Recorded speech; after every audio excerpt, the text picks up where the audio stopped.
tinfoil hat. Oh, what the fuck are you guys even talking about? Global controls will have to be imposed, and a world governing body will be created to enforce them. Welcome to Tinfoil Hat. We go deep, homeboy. Aaron, open your mind. Drink from the fountain of knowledge. There's lizard people everywhere. That's some interdimensional shit. Wake up, Aaron. This is only the beginning. Dude, you just blew my mind. Are you ready to get your mind blown? Good morning, Swarm, and welcome to Tinfoil Hat. You know I am. You know I'm here to do. I'm here to raw. Joining me as always, the real XG, not AI XG. Okay, XG, and then my good friend on the ones and twos, Jay Nice, Juicy Johnny, J Dog, Johnny Woodard. Everybody. Hey. Yeah, live from the Wise Wolf Gold and Silver Studio. That's right. Wise Wolf Gold and Silver. Go to SamTripoli.gold, use the promo code Tinfoil, and join the Wolf Pack. Monthly precious metals as little as $50 a month, all the way up to, I think, $10,000 a month. Get your precious metals now, because fiat is going to go in the pooper. Pooper. All right. Guys. If you want to see me live, I'm going to be in La Jolla this weekend, Friday, Saturday, Sunday, then Costa Mesa on the 30th. Then in June, June 21st, I'm at Morris Plains. I'm at the Dojo of Comedy. And then Broadbrook, the Broadbrook Opera House, bang, bang, pow. That's SamTripoli.com. We got a really interesting show for you today. We have a double banger, okay? The first half is a wonderful discussion with Isaac Weishaupt and Mark Steeves. We break down the movie, the number 777, and the movie Late Night with the Devil. Is that what's called? Late Night? Late Night with the Devil, which is super duper creepy, okay? That's a crazy ass discussion. And then to go even deeper into 777, we have John Lee Chalbeck and my good friend Giovanni Vuk, and we do a fun discussion on that. We even get into a little bit of Godzilla. We actually talk Godzilla in both of them, which is kind of crazy. So it's a double banger of an episode. We hope you enjoy it. Drink from the fountain of knowledge. All right, let's get into it. Very excited to have both these guys back on the show. They're regulars. You know, he is the booker of the show, and he's got a great podcast called My Family Thinks I'm Crazy. Please welcome Mark Steeves. How are you, Mark? Happy to be back.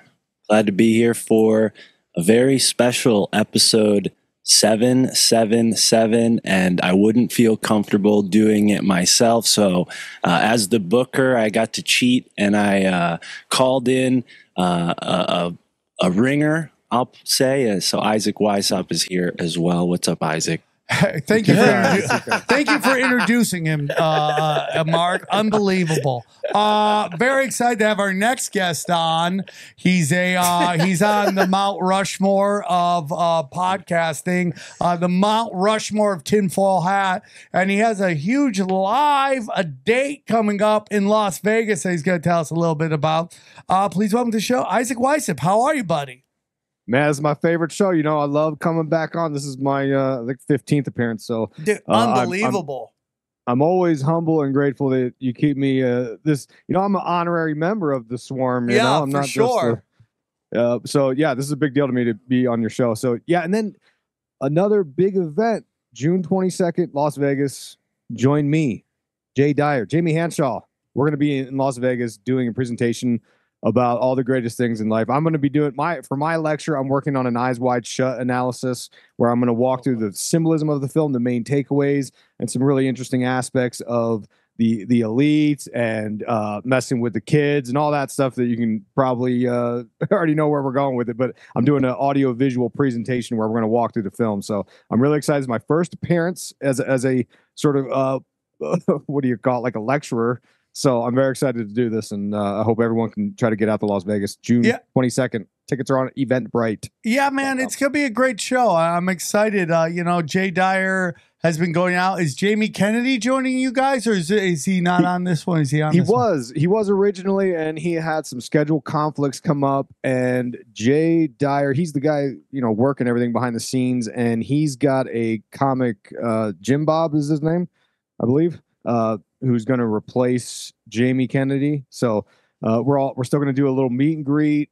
He's got some other sort of tricks up his sleeve he's looking at right now. Jay Dyer is. So I'm not sure what all is going to happen exactly. All I know is I'm prepping to talk Eyes Wide Shut, and then I'm going to do some meet and greet, and I can't wait to actually meet some of the listeners. This is the first time I've ever done this sort of thing, so I'm stoked. Do they get to touch your luxurious hair, dude? No, hands off the hair. Hands off the hair, dude. I might That's put some it up herbal in a bonnet. essence shit. Okay.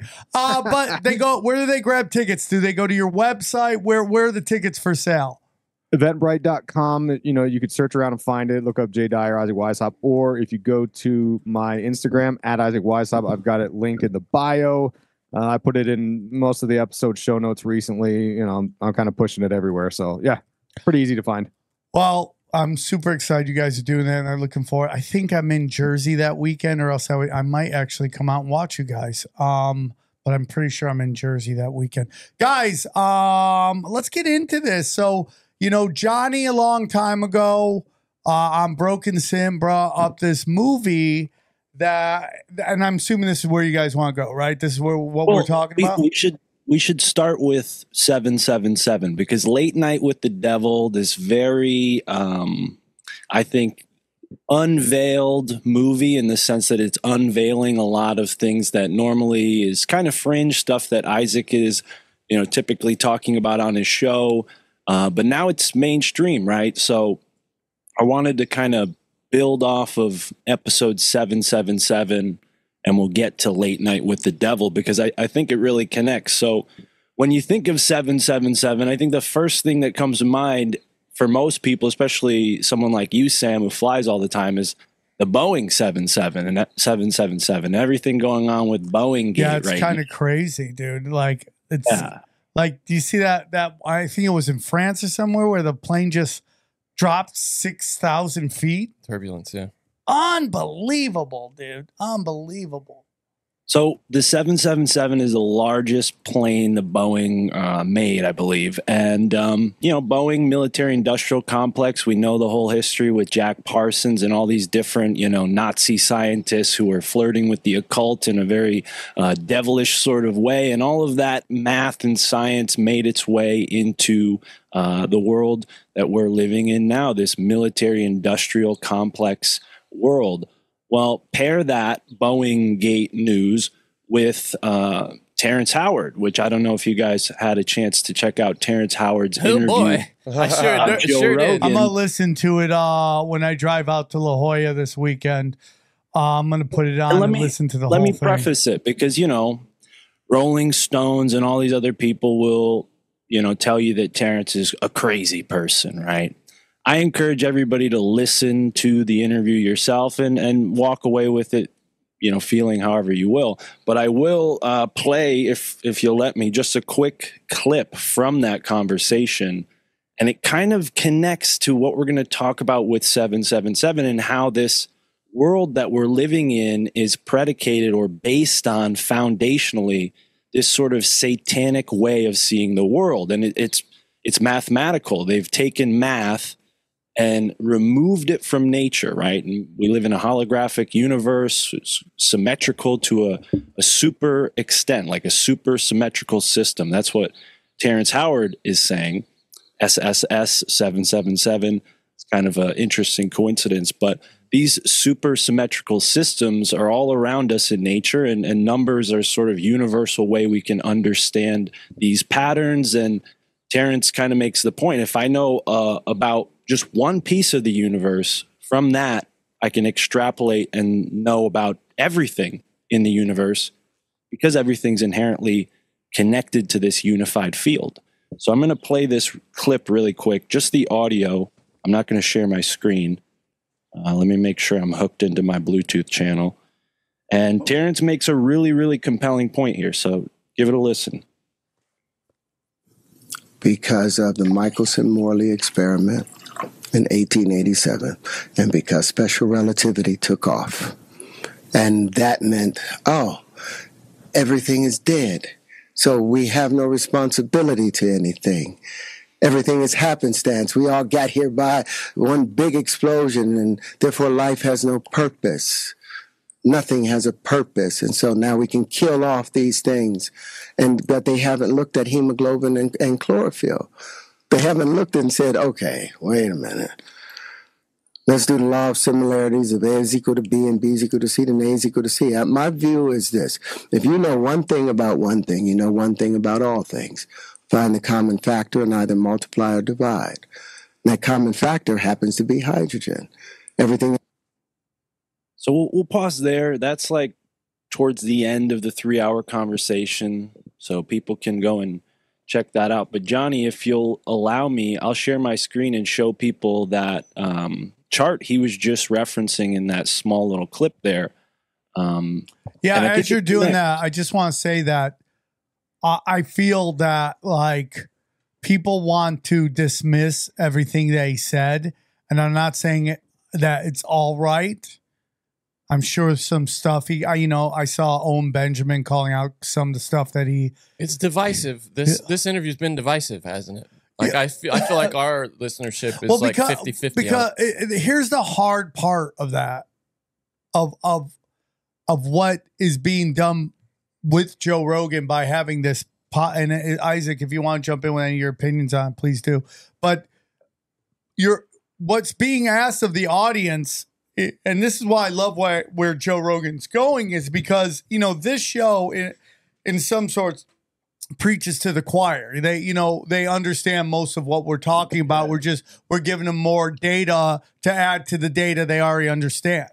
Whereas what Joe Rogan is he's reaching a whole bunch of new people in a way that opens their eyes. But this is like going to Eddie Bravo's black belt jiu-jitsu class and trying to understand like all the moves when you don't even have the basic understanding of a mount or a seatbelt or any of that stuff, So like, I'm not saying what he's saying is all right or saying that it's all wrong, but I'm saying it's like, it's way more complex than a lot of people want to understand. Well, and I'll clarify as somebody who's been nerdy about this stuff for a decade or more. I first heard about Terrence going down this sort of rabbit hole a couple of years ago, and I had the same reaction a lot of people are having now, which is like, oh, what does he have to add to the conversation? But then I was really surprised how well what he was saying fit into what I had just discussed with an author from India. His name is Bibu Dev Misra, and I'm going to book him for the show.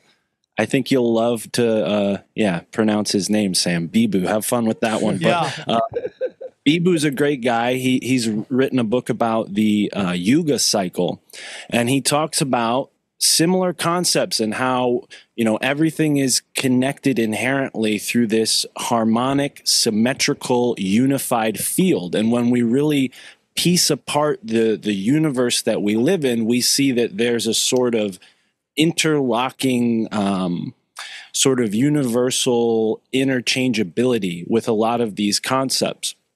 Now, the mathematics that our society, our universities teach, what we're kind of ingrained with right now, is this divorced from nature approach to mathematics. It's taking mathematics and putting it in a two-dimensional field, what's called Cartesian math, right? And Cartesian mathematics is kind of, to go down a really nerdy angle, like the foundation of a lot of what we consider physics and mathematics today, right? So all of these ideas led to basically what Terrence is saying is the removal of ether from the equation, right? And you've talked about this on Tinfoil Hat before, how important ether is and how our science today doesn't even know what it is. And one of Terrence Howard's big videos is how gravity is fake. Who's been saying that for so long, right? I mean, the flat earth community is all over that one. So I think there's a lot of ideas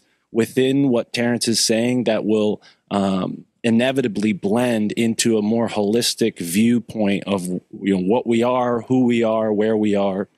But to go back to maybe a simpler level for a second here, I'm going to share my screen just to demonstrate that symmetry that I'm talking about, this symmetrical relationship.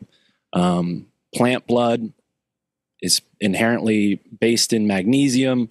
Our blood is based in iron, right? Can't function without iron. But look at the pattern there. I mean, the blood that flows through the plant on a molecular level is a mirror image of our blood as a mammal, right? So here is just one visual example, but then when we get into the periodic table of elements, we see that here too we have a more coherent and cohesive way of structuring our understanding of the universe. Today, if you look at the modern periodic table, it's this blocky thing that you really have to spend some time figuring out, whereas this is a little bit more intuitive, in my opinion. What am I looking at right now? Because I know that periodic table. So you're looking at William Russell's periodic table, and this is a completely different interpretation of the universe that aligns with this natural mathematics that we kind of began to leave around the time of Plato and these secret societies, which are going to play into the movie that we're going to be talking about in a moment. But Plato and his Platonic solids, this was, a way for these people to understand the world around them, but it kind of had a major flaw in the sense that it sort of pushed the momentum forward towards this materialism.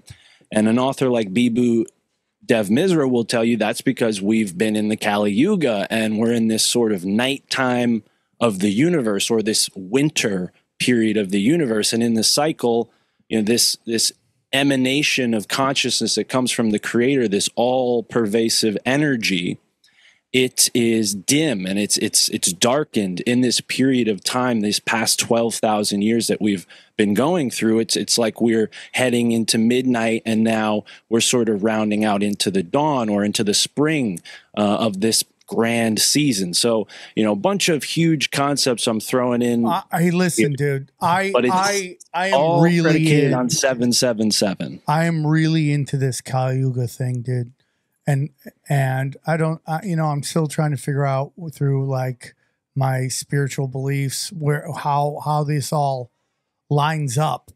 But I do believe that we are coming to the end of something. And a lot of people have been talking about 2025 and what that represents. So I am really into this.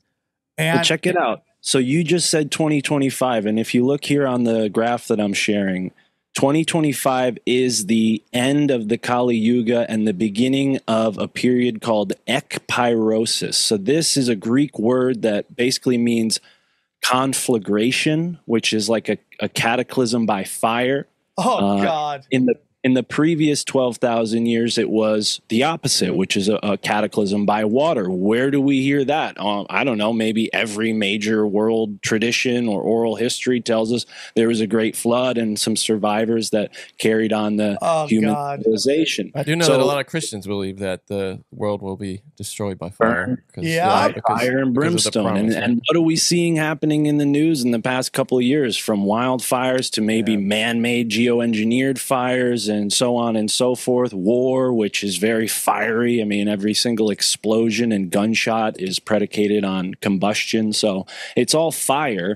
And if you look at the graph here to the right, you'll see the way people like Aleister Crowley saw this Yuga cycle. So now we're kind of getting into the 777 and the Late Night with the Devil, which has some pretty obvious Crowley references just baked right into it, even down to the minute mark of how long the movie is and when the movie was released. And Crowley subscribed to this Yuga cycle, and he saw himself as a sort of, prophet of the Kali Yuga, this like embodiment of death and destruction, but also in a sort of, inverted way, this kind of sacred force, right? Because in this way of viewing things, all of this is an act of God. The destruction period is not something meant to kill us. It's meant to cleanse and make the earth stronger and make room for the next cycle, which you know, that might sound really scary to people to, you know, see this chart, 12,000 or 1,200 years of fire. That's why we need to have Bibu on the show, because what he explained is that, yes, we're going to be facing some challenges. Yes, we're going to be facing some disasters, but for the most part, we're already past the brunt of it. Okay, the Kali Yuga cycle that we're leaving, that is the darkness, right? That's what I've been saying, dude. Right. So we're heading towards a period that we call the Bronze Age. And that's not going to be the golden age, but it's closer to the golden age than the Kali Yuga, the dark, the iron, the lead age that we were just in. And look at our past, you know, recorded history. Is it not just a saga of wars and conquest and fighting and inventing, you know, weapons and things like this, right? That's what our whole history is based on. Historians are obsessed with war. And maybe that's because we're in this Kali Yuga where it's our spiritual duty to be ignorant. It's our spiritual duty to throw away those morals and ideals of the Kali Yuga. But also, in that environment of throwing it all away, retain it on this inner level, this inner world that doesn't change because we govern it. You know, our mind governs it. So again, don't feel like a victim, because the entire purpose of all of this knowledge is so that you can transcend it, so that you can transcend these cycles, because the cycles are meant to mold you and shape you, but they're not meant to break you. They're meant to, they certainly can, don't get me wrong. This is very much registering with me right now. It's like, I've been thinking this a lot, man. And like, why do you pay attention to all this stuff? It's like, is it good for you? Is it bad for you? You know, for me, it's like you want to pay attention because you want to know the tricks that are being done. Hey guys, real quick, I want to tell you about our good friends at Helix Sleep. That's right. You spend most of your time on a mattress, and that's why you got to get the Mac Daddy of all the mattresses. The baddest I shouldn't say that. Let me start again. 3, 2.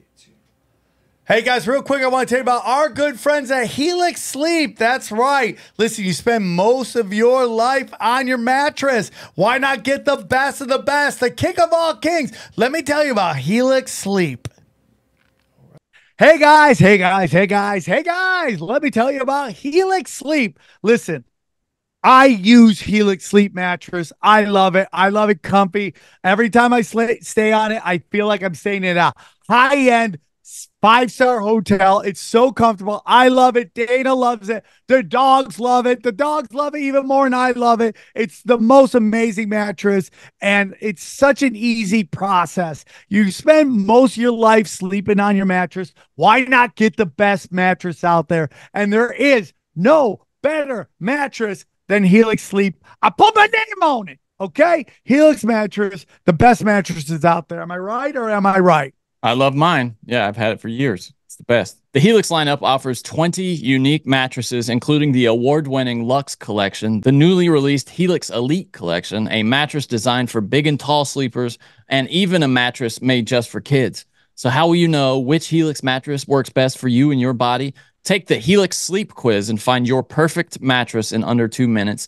And your personalized mattress is shipped straight to your door, free of charge. Helix knows there's no better way to test out a new mattress than by sleeping on it in your own home. That's why they offer a 100-night trial and a 10 to 15-year warranty to try out your new Helix mattress. That's crazy.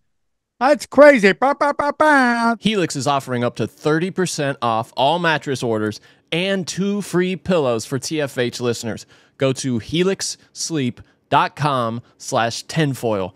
That's helixsleep.com/tinfoil. This is their best offer yet, and it won't last long. With Helix, better sleep starts now. Guys, I want to tell you real quick about how proud I am to be an American. This is how proud I am to be an American. I'm proud of this American company. That's right, Blue Chew! There we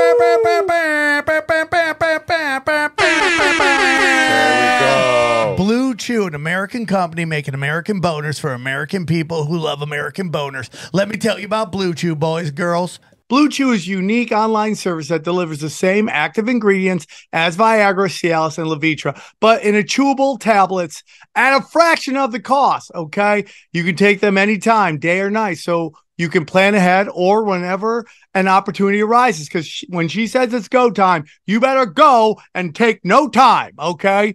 You can take them anytime, anywhere. The process is simple. Sign up at BlueChew.com, consult one of their licensed medical providers, and once you're approved, you receive your prescription within days. The best part, it's all done online, so there's no visits to the doctor's office, no awkward conversations, no waiting in line at the pharmacy. Blue Chew tablets are made in the USA,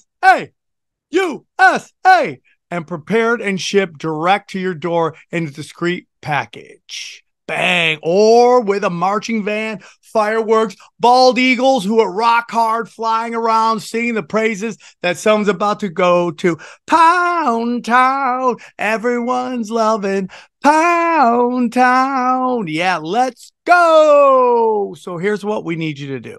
Blue Chew wants to help you have better sex. Discover your options at BlueChew.com. Chew it and do it. And we got a special deal for our listeners. Try Blue Chew for free when you use the promo code tinfoil at checkout. Just pay $5. That's BlueChew.com, promo code tinfoil, to receive your first month free. Visit BlueChew.com for more details and important safety information. And we thank Blue Chew for sponsoring this podcast. Blue Chew! Enjoy. So I'm very excited for this episode. Real quick, if you want to see me live, I'm going to be in La Jolla this weekend. This is Friday, Saturday, Sunday. And then I'm going to be on the 30th. I'm going to be in Costa Mesa at the Lock Cave Underground Comedy Club. And then Morris Plains on June 21st and 20th. And then I'm in Broadbrook on the 22nd. When is your show, Isaac? 22nd. June 22nd. Fuck. Okay. I wish I could have been there, dude. So let's get into this late night with the devil stuff. Real quick before we jump into that, because again, there's the Crowley symbolism all over the place with the late night with the devil. There's Bohemian Grove, and I don't want to step on what Isaac's prepared to talk to. I just want to kind of set him up for the alley-oop, right? So dinosaurs and all these strange things going on in this Aleister Crowley poem that I'm looking at right now, and it's all based on the number 7. And this is a number he was kind of obsessed with. He wrote a famous book called 777 and other Kabbalistic writings of Aleister Crowley. It's kind of a strange book, considering his other books are named kind of differently or in a different style. So he was really obsessed with 777. And we can spend a whole episode just talking about the strangeness of the number 7, from the 7 major organs of the body, the 7 days of the week, the 7 visible heavenly bodies. Historically, now we know there's 9 planets. We don't consider the sun a planet, but there was a time in history when the sun and the moon and the 5 visible planets were considered the 7 heavenly bodies. And it goes on and on. There's 7 major continents. Noah lived for 777 years. And there's 7 layers of acroamatic cipher in the Bible and most religious texts. So most religious texts have 7 layers of cryptogram, meaning that you decipher the first layer and then you decipher the second layer. So it's this process that, is 7-fold in nature. So all over we see 7, and Crowley, being this sort of, egomaniac and spiritual adept, wanted to put himself front and center in this new aeon that he saw coming, as he kind of learned that the Kali Yuga was ending. So he's trying to get ahead of it, so to speak. And I think he really shot himself in the foot, as I talked about on my first appearance on Tinfoil Hat, because, he revealed all these secrets that the elites and the secret societies were trying to put a lid on. And now we're living in this time of unveiling, where, as you'll see when we start talking about this movie, it's all becoming more and more obvious. And maybe Crowley really set that in motion, and maybe it wasn't shooting himself in the foot. Maybe it wasn't accidental. Maybe he purposefully threw all this out there to create this change where now, as the movie Late Night with the Devil starts, they show you this clip of, the 70s, and they're like, it's a satanic age. We're heading into a satanic age, right? So there's a clear subliminal messaging there.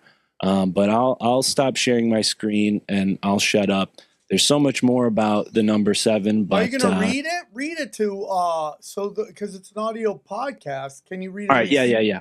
I'll read it. I'm sorry. So this is from his book called The Book of Lies, and a lot of people think that's a tongue-in-cheek kind of thing because he reveals a lot in this book. So it says, "The Dinosaurs," poem number 7. "None are they whose number is 6, else were they 6 indeed. 7 are these 6 that live not in the city of the pyramids under the night of Pan.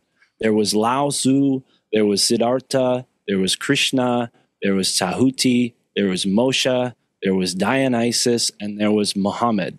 But the 7th men called Perdurabo," which is Aleister Crowley refers to himself as Perdurabo, "for the enduring unto the end, at the end was not to endure. Amen." So this is like his poem, his prayer, and it's also kind of an incantation, which is why I didn't want to read it, but you forced me to, Sam. What the hell? But Perdurabo in the name of Jesus, I rebuke you. Thank you. So Perdurabo is kind of like him inserting himself in this chain of like great messiahs, right? He leaves out Christ, which I think that's kind of, because of he's kind of a antichrist figure in his own mind, and also has he's butthurt about Christianity. But he does mention Moshe, which I think that's another way of saying Moses. But anyways, yeah, that's his poem on the number 7. And I think there's a ton of hidden symbolism in this. And I've kind of explained it, which in my opinion is he's trying to, be a messiah for this modern age. What is this modern age? Well, we see AI, we see, all these things that we're going to get into. But again, Isaac, take it away, brother. Mark went deep, homeboy. Yeah. So very excited about this. Johnny loves this, loved the movie, was very excited. Yes. Now, is it streaming yet? Yeah, it is. It's on, what is it, Shudder? It's on Shudder. It's okay, so I got to join Shudder to watch this. In theaters, though. I mean, there was such a reaction in the theater to this film. While you were there? Yeah. People were freaking out? Yeah. I mean, it's not terribly scary, I wouldn't say, but there are moments, where we got a big reaction, yeah. Okay. Yeah. You could pirate the movie for free, Sam. I just put the link in the chat. I hate doing that. I'm going to be honest with you. I really hate doing that. That's why I pay for UFC pay-per-views, because if I ever do anything like that and it's looking like I might be doing something with Rumble with my special, I'd love for people to watch it. And, people work hard on this, and I'd rather them get their money. So that's just me. But I'm not against what you're saying. I just don't want to do it. But so it's on it's what's it called, Johnny? Shudder. You can watch it on Shudder. You can get it on Apple. Else too, I think Prime. that's the native platform is Shudder. Okay, perfect. So you can go on Apple TV and watch it if you got Apple. So take it away, Isaac. All right. So what I was thinking, I'm not going to give away the ending. I'm not going to spoil the plot, but I will walk through some of the major themes of the film, which I hope doesn't. I mean, if people haven't seen it by now, then I don't know if it's really an issue or not. But I'm not going to give away the ending, so we'll kind of skip the ending. But I am going to talk about some of the main themes from the movie. We're going to talk about the symbolism we see of owls, Abraxas, the chicken-headed snake god. Yeah. Blood sacrifices by the elites, secret societies through Bohemian Grove.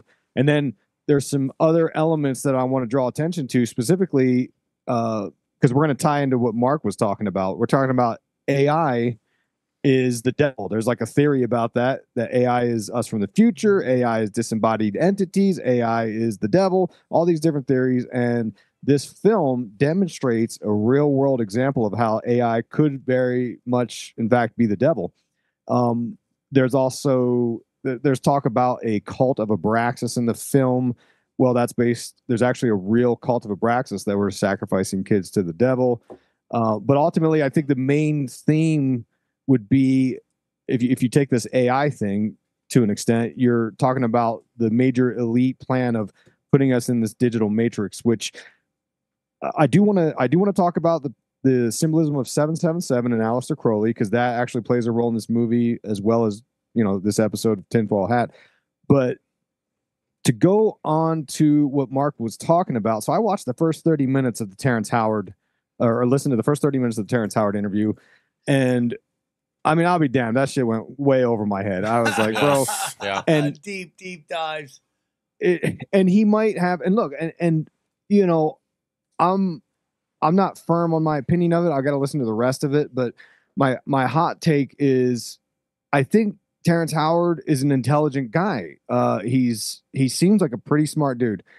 However, he's not smart enough to know to dumb it down for the audience. Like, is he? So it makes me think he's pompous, or he's just trying to sound smart, because when you ramble for 30 minutes about the periodic table cohesion bonds of ionics, it's like, bro, you're just saying shit.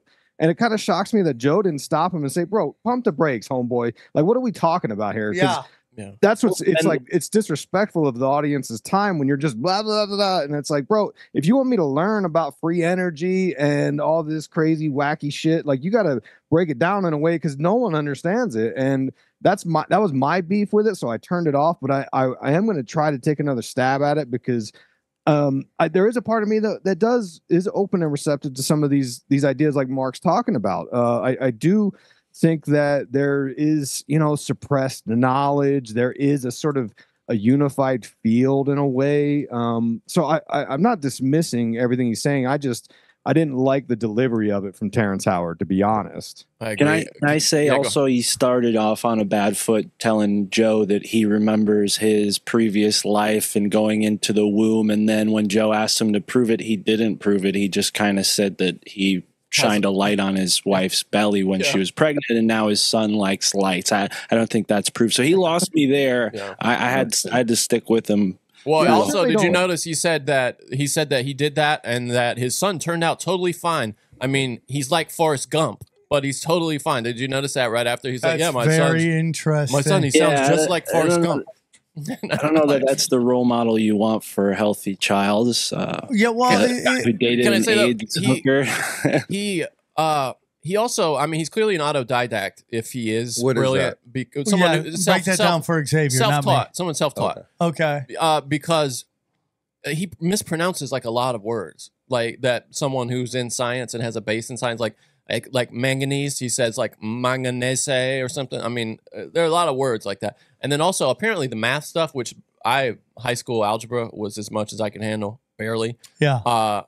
Apparently the math stuff is really low level. Like he's just doing this circular thing with pi and the square root, which is kind of just like an impressive party trick, but is almost meaningless in the grand scheme of things. I think it was Eric or Brett Weinstein pointed that out. So I'm going to be honest with you. I haven't listened to it. I've watched a bunch of clips of it. Again, I'm going to watch it on Friday when I'm driving down, listen to it. But what I find is that whether it's him, whether it's like everybody who discovers some new data and some new knowledge, they always want to run around and tell everybody about it. And there's a little bit of crazy that comes with going as far as he did in Los Angeles and Hollywood. You have to be a little fucking nuts to go that. And then you combine that with this kind of, when you discover something you think no one else sees, it's just it's a cocktail for cuckoo crazy. Well, he says he didn't want to too in the interview. He said he didn't want to be an actor. He wanted to go this other route, but he kind of I find it very hard to believe that in a industry where people are literally, maybe figuratively, but possibly literally slitting people's throats to get there, that you just were like pushed. Which that's a big theme of the film. And is he does address some of that in the interview. As someone who I think, Johnny, you listen to the whole thing too, it sounds like. But one thing that really, kind of validated for me was looking at his materials on his website that are all freely available. It is a kind of like, as you were saying, Johnny, a party trick type of math. But I think that's like the simple switch that we have there, where mathematics went from being this like tangible thing based on the observable realm that we're in, to this two-dimensional, non-existent kind of virtual realm. This is what's important of what he's saying. Take all the other wacky eccentricities that come with being a celebrity and having that much pressure on him to talk about all these crazy things. He's a smart guy. I can tell because, yes, there was a kind of bullshit factor that came up at first, but once he started like showing Joe what he has available for free on his website, he's not trying to make a ton of money off of this, clearly, maybe, but he and then the other thing that kind of stresses it is he's got these patents that are actual patents, and all of these big companies that are, Hewlett Packard, like Microsoft, Amazon, they're using his patents. So what he's that has been confirmed that they are using his patent. That's confirmed. You can see it on the patent. Every patent is searchable and has citations, and it shows where people have cited that original patent. So what that means for him is he has priority over any invention that's built. Now, here's the thing. They don't want to build any free energy technology because that throws their whole scheme of exploitation out of the water, right? So they're just going to buy it all up and keep it suppressed and hope he sounds crazy and fizzles out. I think he's actually got something there. So I'll leave it at that. Interesting. We should say about patents, on his website. The patent, I mean, there are a lot of people who have patented things, including a lot of patent trolls who just simply describe something without saying how it actually works, because the patent office, just files these things. But that is a big issue now, too, patent trolls. Yeah, so I mean, maybe he's just a really, it's almost like comedy police, really right? Where they're like, "Oh, this joke is blah blah blah." And you're like, "Well, it's not really the same joke. You're just hearing words." Yeah, I remember Corolla wasn't he having a big problem? With that was with a podcast and stuff like that. Yeah. All right. Isn't there a law that the United States can hold like a patent? Like, I don't know for how long, like for whenever they want, or yes, no. I'm sure. I mean, it's the government. They do whatever the fuck they want. They're a fucking mob. They're organized crime, dude. Absolutely. But Isaac, back to this thing. Back to the movie. Yeah, I could talk about this all day, man. Because I got a math minor in college, and man, the further you get down the math rabbit hole, it actually, I don't really understand because I didn't watch the whole Terrence Howard interview, but the further you get into mathematics, the more abstract it becomes. Like when you get up to calculus 3, you start abstracting from 2-dimensional to 3-dimensional. You were talking about the Cartesian plane. It goes from X and Y to X, Y, Z, and then number theory and differentials. It kind of gets more abstract and really, really woo-wooey. But anyway, we're here to talk about the devil. Let's talk about the devil. So this 777, Aleister Crowley wrote this. It's like what they call a book of correspondence. It's called Liber 777. And what he was doing was he was trying to encode the workings of the pathways on what they call the Kabbalistic tree of life, okay? And we're talking about Kabbalah, one of the occult sciences or philosophies or whatever you want to call it. It's what Madonna and Britney Spears and Ariana Grande, they all have like Kabbalah red string bracelets. Tucker Carlson, they're all into this stuff, right? And the idea with Kabbalah is that you can sort of follow these pathways on the tree of life to ascend towards godhood, and man can become God, which is the recurring theme you'll find in every single one of these occult doctrines, okay? Now, in the Liber 77, what it does is it's a grid, it's a table where the magician is trying to accomplish something, so they set the scene for the ritual according to the correspondences, which again are based on the Kabbalah tree of life. An example, in the movie Late Night with the Devil, for people who don't know, the story of, let me give you the brief sort of outline of the plot. It's about this 70s TV show. It was like a late night talk show. It wasn't doing so hot on the ratings, and it's Halloween night 1977, and they decide they're going to sort of, and it starts getting more Jerry Springer-ish as the show goes on in an attempt to sort of keep the ratings, to keep the show alive. And again, I'm not going to spoil anything with the plot. So, and Halloween night, 1977, they're like, let's have these sort of paranormal experts on, and we'll also have a woman on here who's a doctor who's dealing with a patient that's basically possessed by a demon, essentially. Okay. Now that girl's name is Lily, the possessed girl. And what's interesting is if you go to the Liber 777 on the table of correspondences, there is, because the symbolism of the owl shows up in this film oftentimes. For example, the show itself is called The Night Owl. A lot of the art and the imagery you see for the Night Owl TV show is, of course, owls. Well, if you, the owl is a reference to goddess worship, particularly Athena.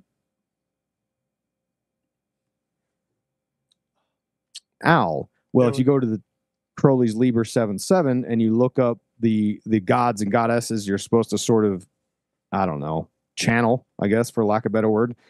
Athena is symbolized by the owl, and you can see all this on the chart. Athena is symbolized by the owl, and then there's certain like colors and planetary involvements that the magician would use. But one aspect is the flower, and the flower is a lily, which I found interesting because that's the name of the girl who gets possessed in the film. And the magical weapons are horns, which an owl is usually depicted with the horns. And the function of the magic ritual to use these elements is the power to consecrate things, okay? And that's where we get into the idea that this movie is more than just a movie. It is a mass ritual, it is a consecrated piece of art, consecrated by the devil, dare I say, okay? And when, and I don't know, I think it might be best to sort of walk through the, we'll kind of walk through the storyline without giving too much away.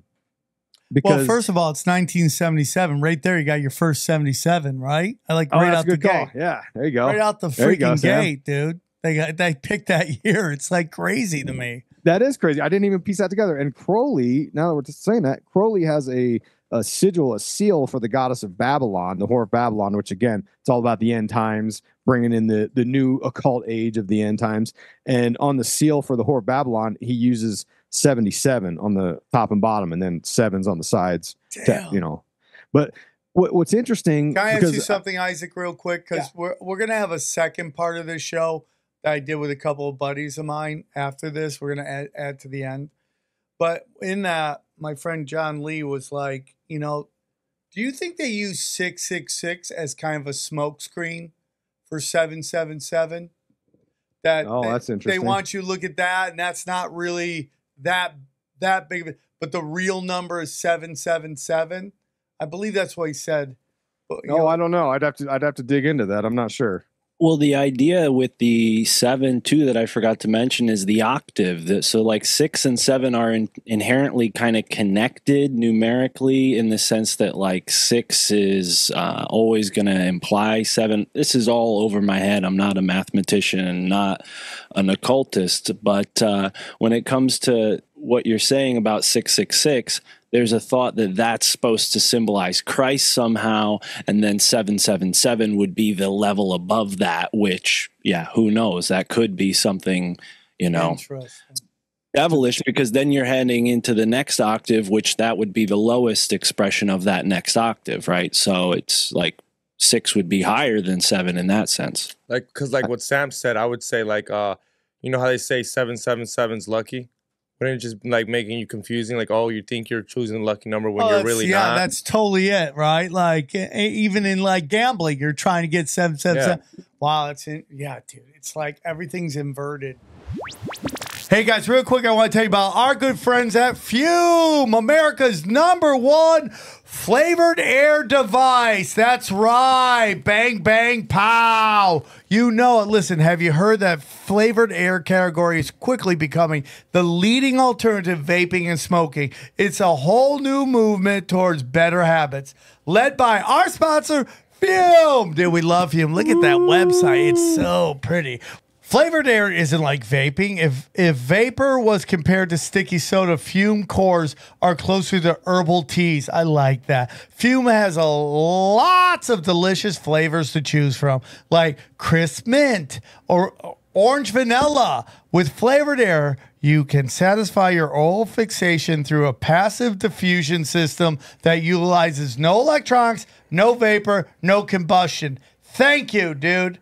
Fume continuously invests in third-party studies to ensure the safety of their products, okay?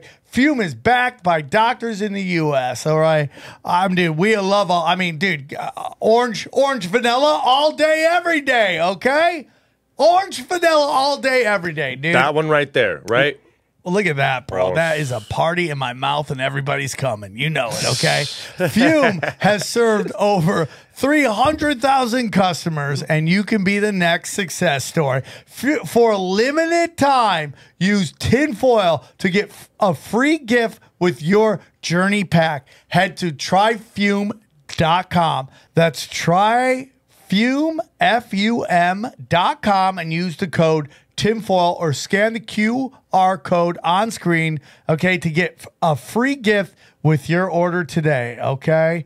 Bang, bang, pow, guys. I love Fume. You love Fume. Johnny loves Fume. Look at all their 5-star reviews. Fume is the award-winning flavored air device, and we thank them for sponsoring this show.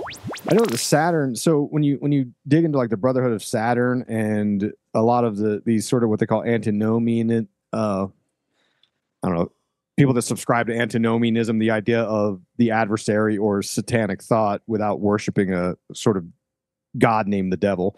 They for Saturn, it's represented as the adversarial planet because back when they were coming up with a lot of these occult ideas, Saturn was considered the furthest planet away, and it was the 6th planet. So there's a lot of ties to the number 6 with the Saturn darkness and things like that.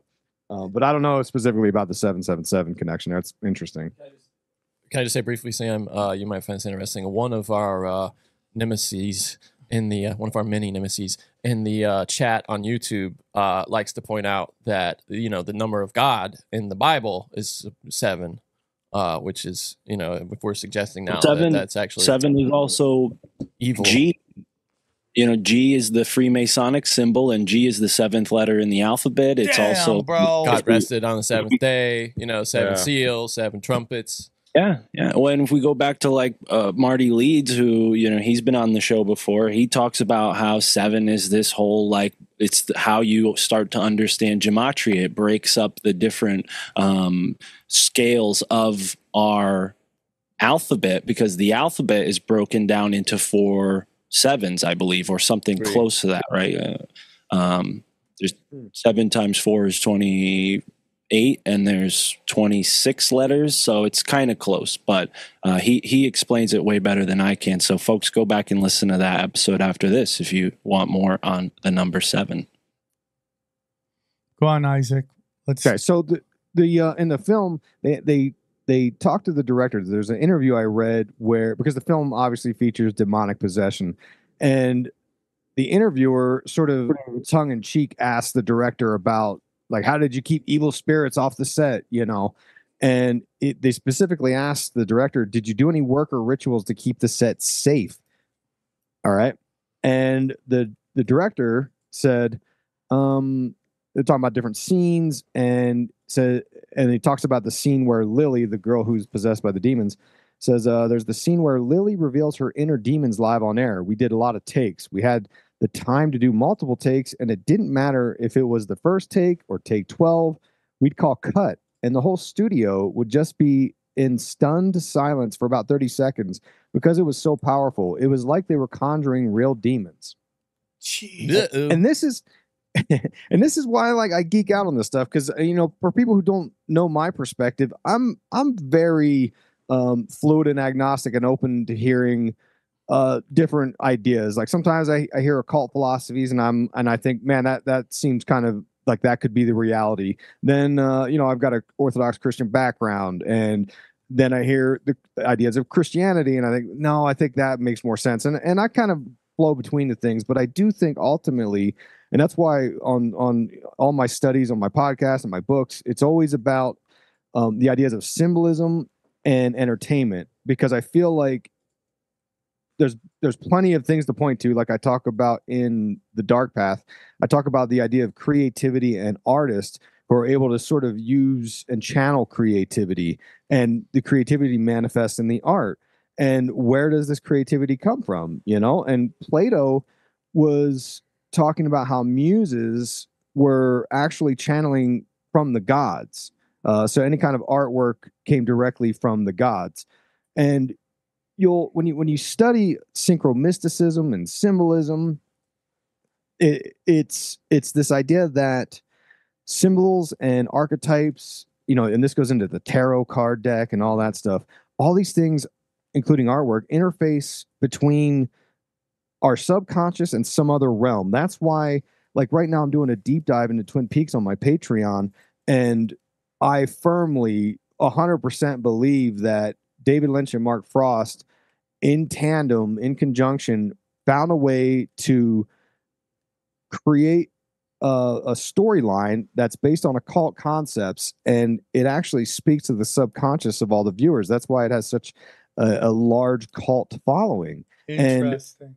And you'll notice a lot of people, and myself, I got pulled into this too. I'm currently like Twin Peaks is all I eat and breathe for the last year and a half, I think now.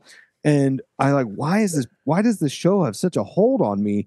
And I realized it because I just got done recording my season 2 wrap-up show. It's not out yet, but I had a reality of what was going on. And what's happening is we're observing a ritual through the art, because David Lynch, who practices transcendental meditation, he is an expert into tapping into the unified field of consciousness. This kind of like what Mark was talking about with Terrence Howard stuff. It's this idea that there is this realm that we're all connected into, and we don't quite see it necessarily.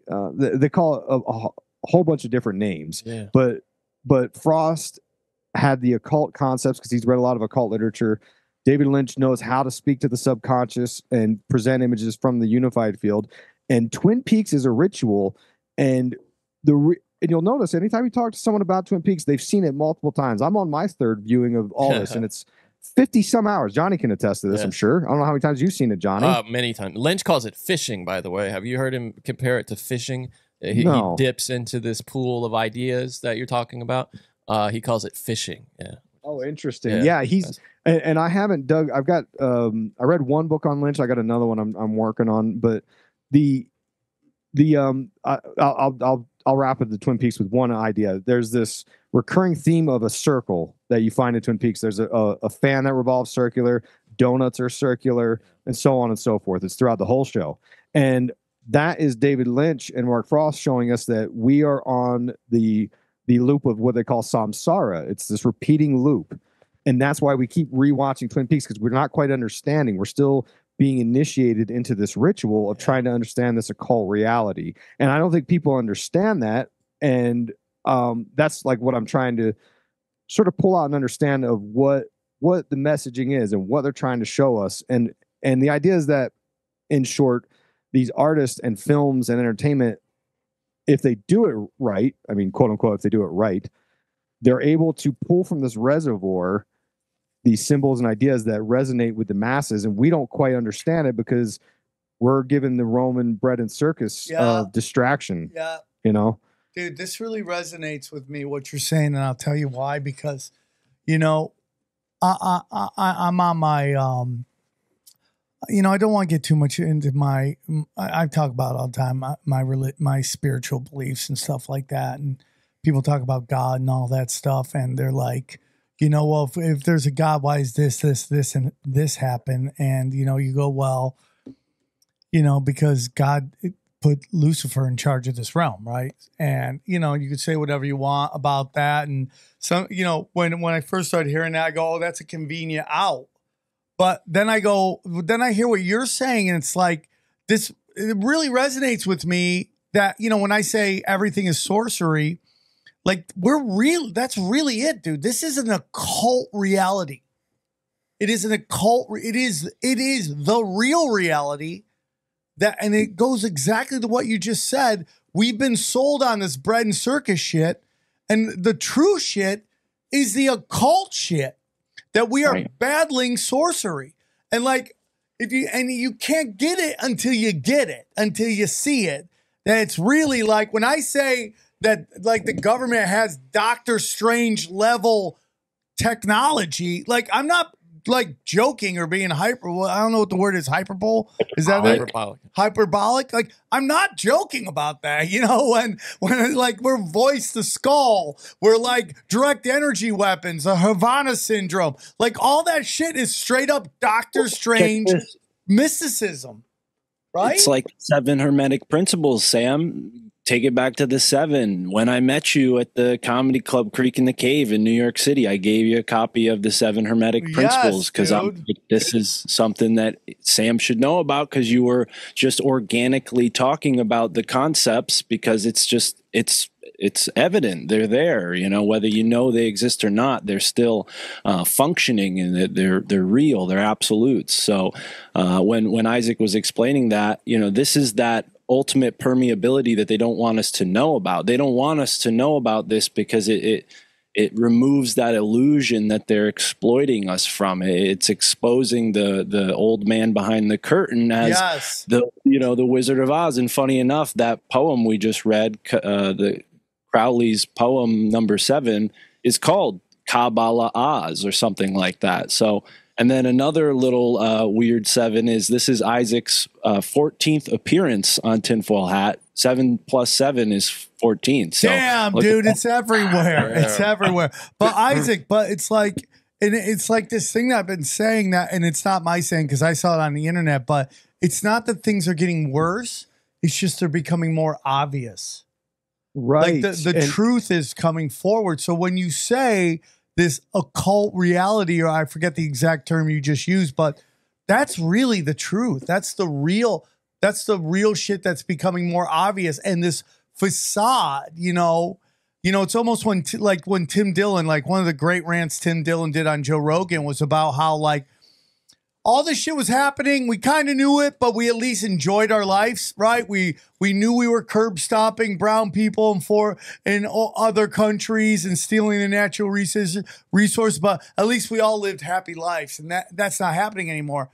That's what I'm talking about. Like the truth is really coming out right now, dude. You know what I'm saying? And like what you said right there is probably one of the most true things ever said. That like the occult reality is the real reality. And that's the spiritual war that we're in right now.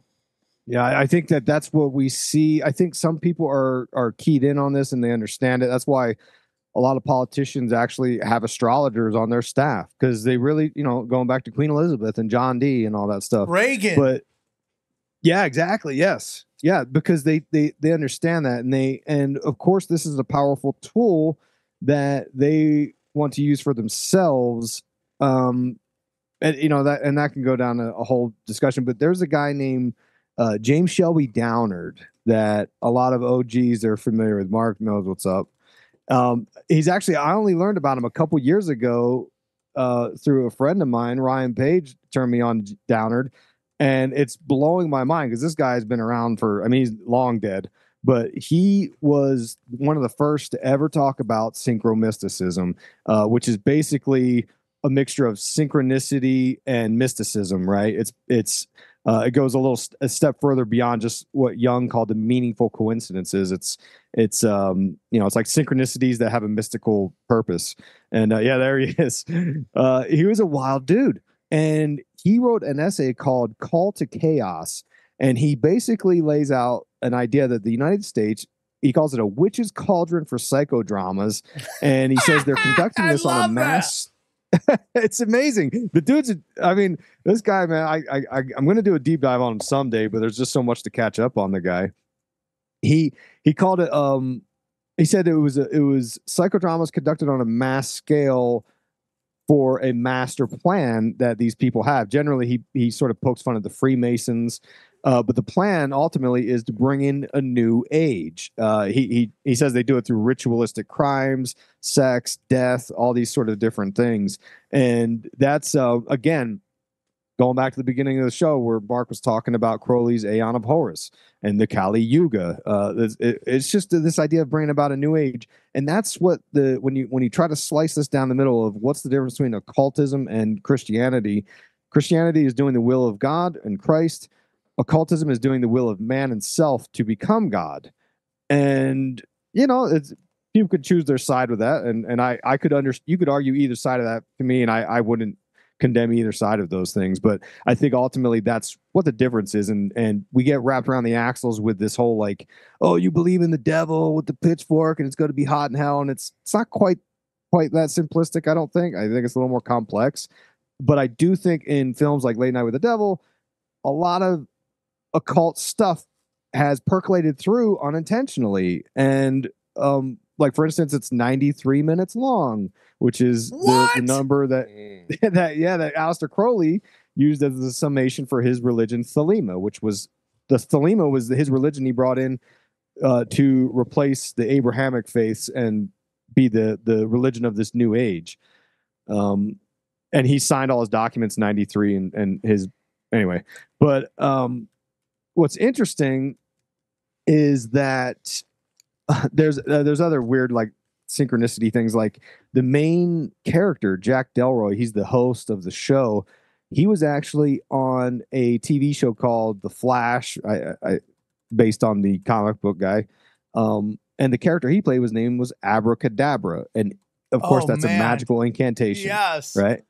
And it actually appears in the film. There's a whole scene about them using the term abracadabra over a couple of times, which takes us into Abraxas. Yes, there we go. And Crowley infamously renamed it Abrahadabra for a gematria purpose. And also, since we're talking Crowley, the guy who plays Jack Delroy, David Dastmalchian, he actually writes a comic book called Count Crowley, which is about a late night TV host. So I don't know. There's like weird things that seem to connect through on different levels of the occult, and I think a big one is artificial intelligence. And so I'm not sure. Do you want me to kind of walk through some of the things as they appear in the movie? Listen, I don't know what you're going to say. I haven't seen the show. I'm going to watch it tonight. You have to seriously piqued my interest. I have a clip prepared. We can maybe watch just a real quick clip, the part where the cult is chanting Abraxas. I thought that might be fun to watch. Are we going to get condemned to hell for listening to this? I don't know. I've already seen it. So okay, so Johnny, you're already Isaac, were you planning on bringing up the box office thing? Because I want to say something. Yeah. Yes. Okay. Yes. You are. Okay. Cool. All right. Okay. So you can get into it if you want. If you're worried about spoiler alerts from this moment on, for a little while, maybe you should pause, go watch the movie, then come back, because we're just gonna let Isaac. Spoiler alerts. Spoiler alerts. I got yelled at for not doing it loud enough the last time I talked about Civil War. So, spoiler alerts. They didn't know what happened, Johnny? They know what happened in Civil War. Oh, wow. We have to tell y'all, Ed. Spoiler alert. Yeah, spoiler alert. So, okay, feel free to go do whatever you want. Do you want Mark to play the clip first, or do you want to just go? Isaac, it's your call, brother. Okay, hang on with the clip for 1 second. Let's. There's still a little bit more numerology. Like the film was released on March 22nd, and 322 is a very symbolic number for the occult. You see the Yale Skull and Bones Secret Society. They use you'll see the number 322 beneath their logo, and it's claimed to reference the Bible verse Genesis 3:22, which is all about the man trying to become God by eating from the tree of life, which obviously results in man being condemned from the Garden of Eden. And then what Johnny was saying was that the opening weekend, this was like the highest grossing film. This film, it was like an independent film company that made it. It was like their highest grossing weekend. And on Sunday, the 24th, I guess it was, they reported to make, and this is what it says on Variety.com. It says it made $666,666 on Sunday. Now, when I hear that, I think it's a publicity stunt. Me like, too, what are the dude. odds? Me too. Like, it's got to be a publicity stunt. It's not. It's not. But it's not, apparently. Which that is what leads me to, and later before I go, I'm going to bring up this AI theory about the AI being the devil, and this film manifested the devil, I think. But that's kind of like the weird stuff that happened before the film. And now we can get into it. I think Mark's going to play this clip here. It starts out with this sort of audio narration about America in the 1970s, and you hear about this Abraxas cult. And I think that's what Mark's clip is about this cult, the satanic cult. Yeah, maybe I'm jumping too far ahead. I'm at like 35 minutes in when they're in the show and they play like the feed from the cult footage. Like when they introduce the girl who's possessed. And now Lily's interesting because Lily is almost a playoff of Lilith, right? In a weird way. Exactly. Yes. Yeah, I've got a whole theory about different Mesopotamian deities too. All right. But I think you can play the clip anyhow. This is because at the beginning they talk about this Abraxas cult, but they don't talk about it. They play a clip of America in the 70s with all this crazy chaos going on, and they flash the Abraxas cult. And then about a half hour in, when Jack Delroy introduces Dr. Judy and her subject, the girl Lily, who's possessed by a demon, they talk about her work with the Abraxas cult. So I don't think it's out of place to play it now, Mark. Yeah, no, I think I want to go with your recommendation and play the beginning because it's more. I think it's more shocking and will probably encourage people to want to watch it because it is interesting. Hold on. Oh, there we go.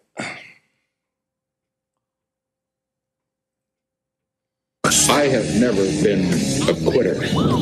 It was a night of terror. A time of fear and violence. We are entering a satanic age. Anyone who can't see that is blind. Television documents the chaos. We are entering a satanic age. Anyone who can't see that is. Now we gotta watch that twice, bro. What are you doing to us? Oh, this was the Abraxas part that Isaac mentioned, but I just wanted to point it out because it is interesting. Abraxas cult, deadly inferno. What were we just talking about with the Kali Yuga? I think this might be a reference to Waco, dude. possibly here. But and then it's the date up top, August 12th, 1974, on a moon day.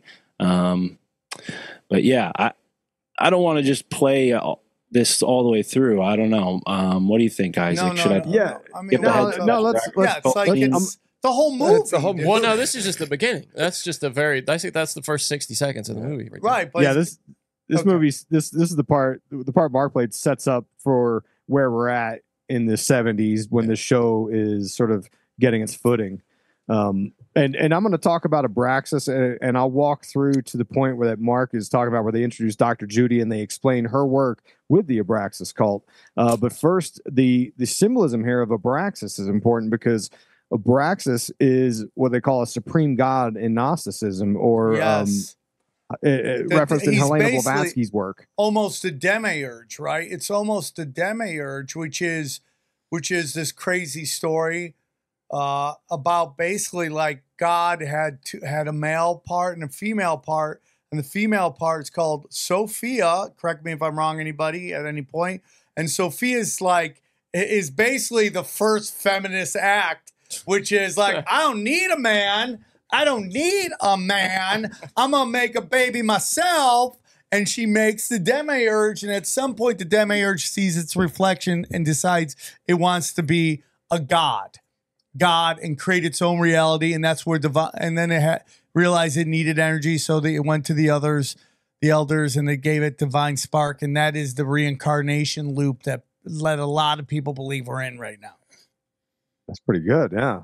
That's how I understand it, basically, yeah. And the demiurge is the equivalent the god to of the Old Testament, the false right? god, yeah. They think it's like our false god that we're worshiping. Yeah. Super interesting, dude. Yeah, it is interesting. It's a whole can of worms, right? And the in the Secret Doctrine, Blavatsky equates through Kabbalah values Abraxas with Mithra, which takes us into the cult of Mithras in Rome and all this stuff. Statue of Liberty and all that. Yeah, you could argue that, yeah. And Eliphas Levi, who is a magician, who Aleister Crowley thought he was the reincarnation of Eliphas Levi. He said that his magical powers were utilized, that he was utilizing in he said that he has magical powers that were utilized from Abraxas, and the secret societies are actually using those same powers. So and Crowley evokes Abraxas in one of his rituals. You know, all these familiar names with the occult. Carl Jung talked about Abraxas and called him the ultimate god, who was the combination of the opposing forces of Christ and Satan, good and evil. Which, you know, that's a recurring theme you'll find. That's like what the goat with the bobs, the Baphomet, is the reconciliation of opposing forces of male and female. It's a recurring theme in the occult. They're obsessed with it. Here's what I think, man. I think it's, and like I said this early on in the tinfoil hat journey, but I really do believe it. It's like, just imagine every movie ever made all going on at the same time. And that's what I really do believe is like our reality is like all things. It's not just one view is the true right view. I think they're all views and they all have a point of view of what is going on in this realm. All things at one time are going on at this time. You know, it's like, it's funny when they go, what is the most boring day in the history of man? They actually have a day where they go, literally nothing happened this day. There's no major event in the world happened, right? And you're like, well, that's kind of crazy, because that means every day all over the world, there's some crazy shit going on. And it doesn't mean that that's not a real event because we didn't experience it or we don't recognize it. It's all, do you understand what I'm saying? Like all these things, Gnosticism, Christianity, Islam, all these things are all like a different take on this one reality that we live in. Does that make any sense? I'm with you on that. I do think that there's something to, you know, when you get into studying quantum physics and what's his name? Dr. Joe Dispenza. He has some really interesting books I've read about quantum. And, you know, it goes into this idea that energy flows where attention goes. And it does seem like when you get enough of this woo-woo talk and manifestation and looking for synchronicities, that you could literally make your reality whatever you want. If you want to believe that you're magically evoking Abraxas to do stuff, because that's how these magicians operate. They do different forms of magic or chaos magic, and they look for what they call the correspondences. They'll do the ritual, and then they like, I don't know, if they're trying to manifest wealth, we'll say, and then they go out in public and, you know, someone hands them $1, or I don't know, they find $1 on the ground. They're going to be like, oh my God, it's because I evoked Abraxas. And, you know, and then it kind of feeds into itself. And then they start, you know, you look for things, you find them, is what it seems like. I think it's, yeah. And I just think that like, let's say the world is a car accident, right? And there's just so many witnesses to that car accident, and they all have their version of that car accident. And they can all give you a different story of how that car accident happened, but they're all valid versions of it, meaning that there's not just one reality here. And that's kind of like when you talked about like the occult is the real shit, and you know, and how the Christians talk about that, and then you can get into the pagan shit and they have their version, but they're all talking about the exact same thing from different aspects. And that's why I'm like, I'm open-minded to it all. Like I talk about, like, you know, I you know, my Christian beliefs, but I also believe in mysticism. I see it happen all the time. I can't dismiss it because I just think it's like, yeah, I mean, this really illuminates kind of like, it really describes what I've been feeling. Do you feel like that happens like in sports? Because you'll see a take of the same foul or same thing, and in one take you're like, oh, foul. You watch another one and you're like, oh, I see how he didn't see it. You don't think that's like a way of like two different perspectives? 100%. But it's also, and this is where we can get into Satan and AI.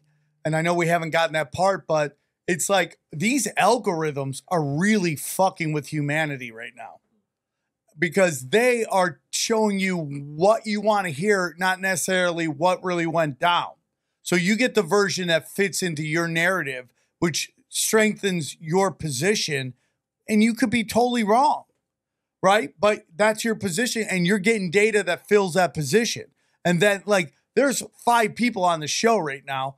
Our algorithms will all give us a different data about the same event, and we'll never have the same agreement on it because the data that we're getting fits our narrative and doesn't really explain the real narrative. It's almost a counter to the community we've managed to develop through the internet. You know, it's almost like a counterbalance to Yes. that. We've managed to come together online, but Yeah. we've also been siloed off into these little factions. Yes, into these little factions. So, what if we went back to old school Twitter where things just came up as they got posted?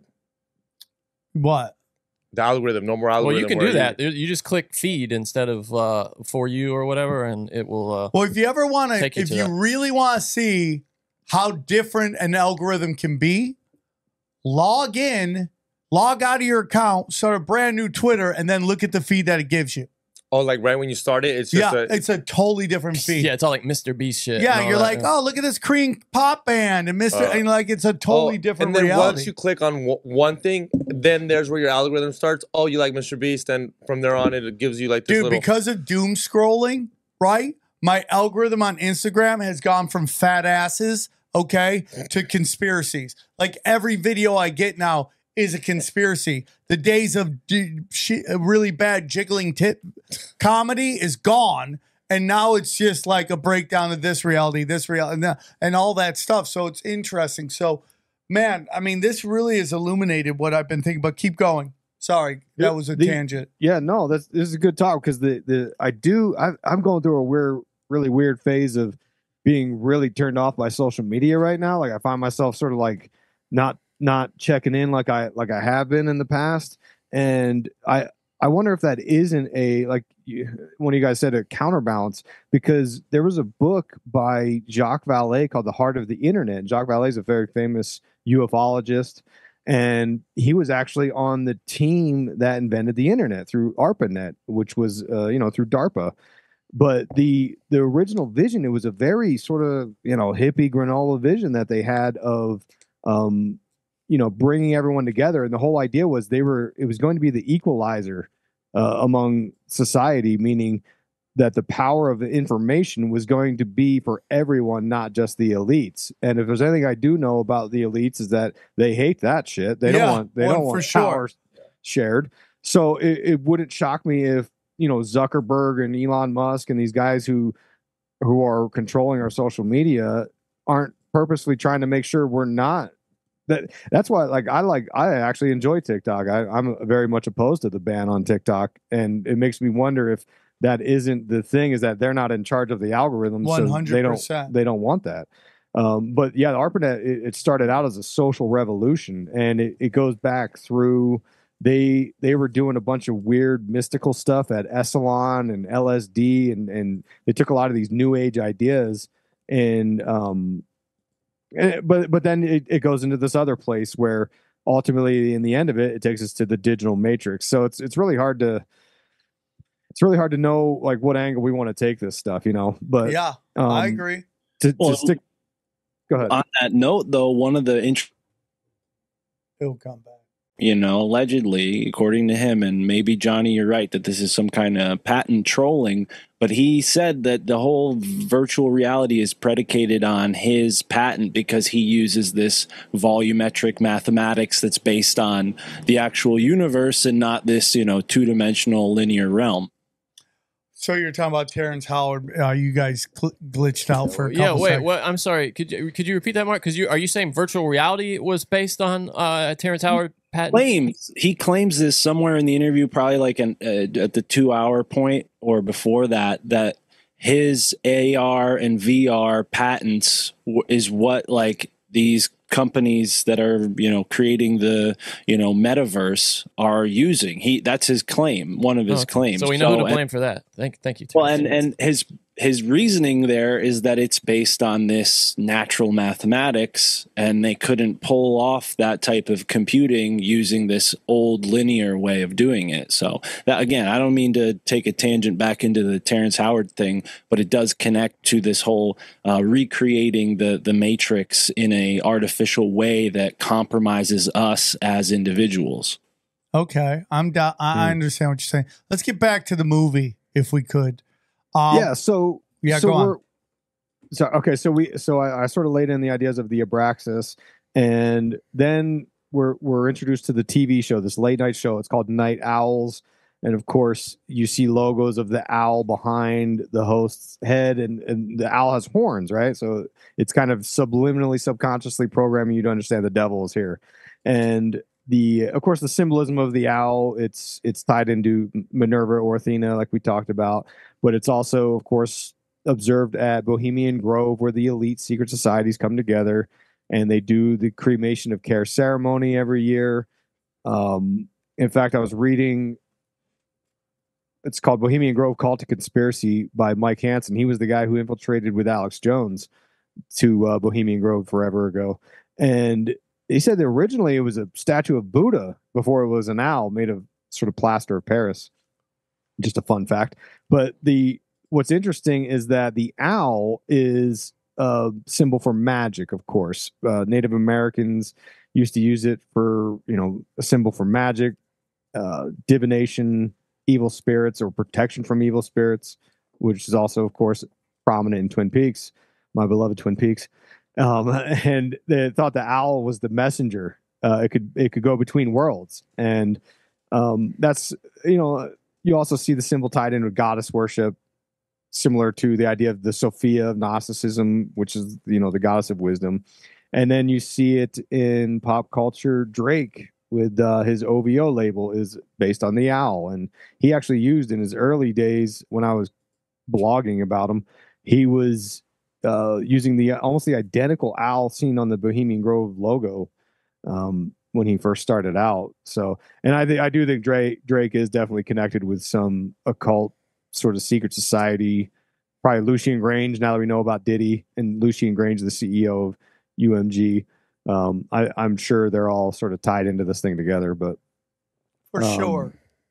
So you've got this show called the Night Owls, and it's this sort of sketch show, and then it cuts over to this part where it talks about how the host Jack Delroy was part of what they call the Grove, and it's clearly a reference to the Bohemian Grove. It's a men's club. It's in the Redwood Forest. It's politicians, entertainers, and all these rich and powerful people, and how they do these ceremonies out in the woods, which is kind of what you see on Bohemian Grove. And did you guys, quick little sort of side note, did you guys see last year there was a film or a video on YouTube of a guy who infiltrated Bohemian Grove? Yeah, I've seen, it was like after Alex Jones, it was a new guy, right? Yeah, it was a new guy, brand new video, and he just went solo, went in there, and I watched the video, and there was something that no one seemed to be talking about in the comments. I did a whole show about it last year. He goes into this kitchen, and he pulls this giant marker board out and looks at it, and then sort of slides it back in, right? But if you pause it and look at what the marker board says, it has names, and next to those names, it has numbers in parentheses, okay?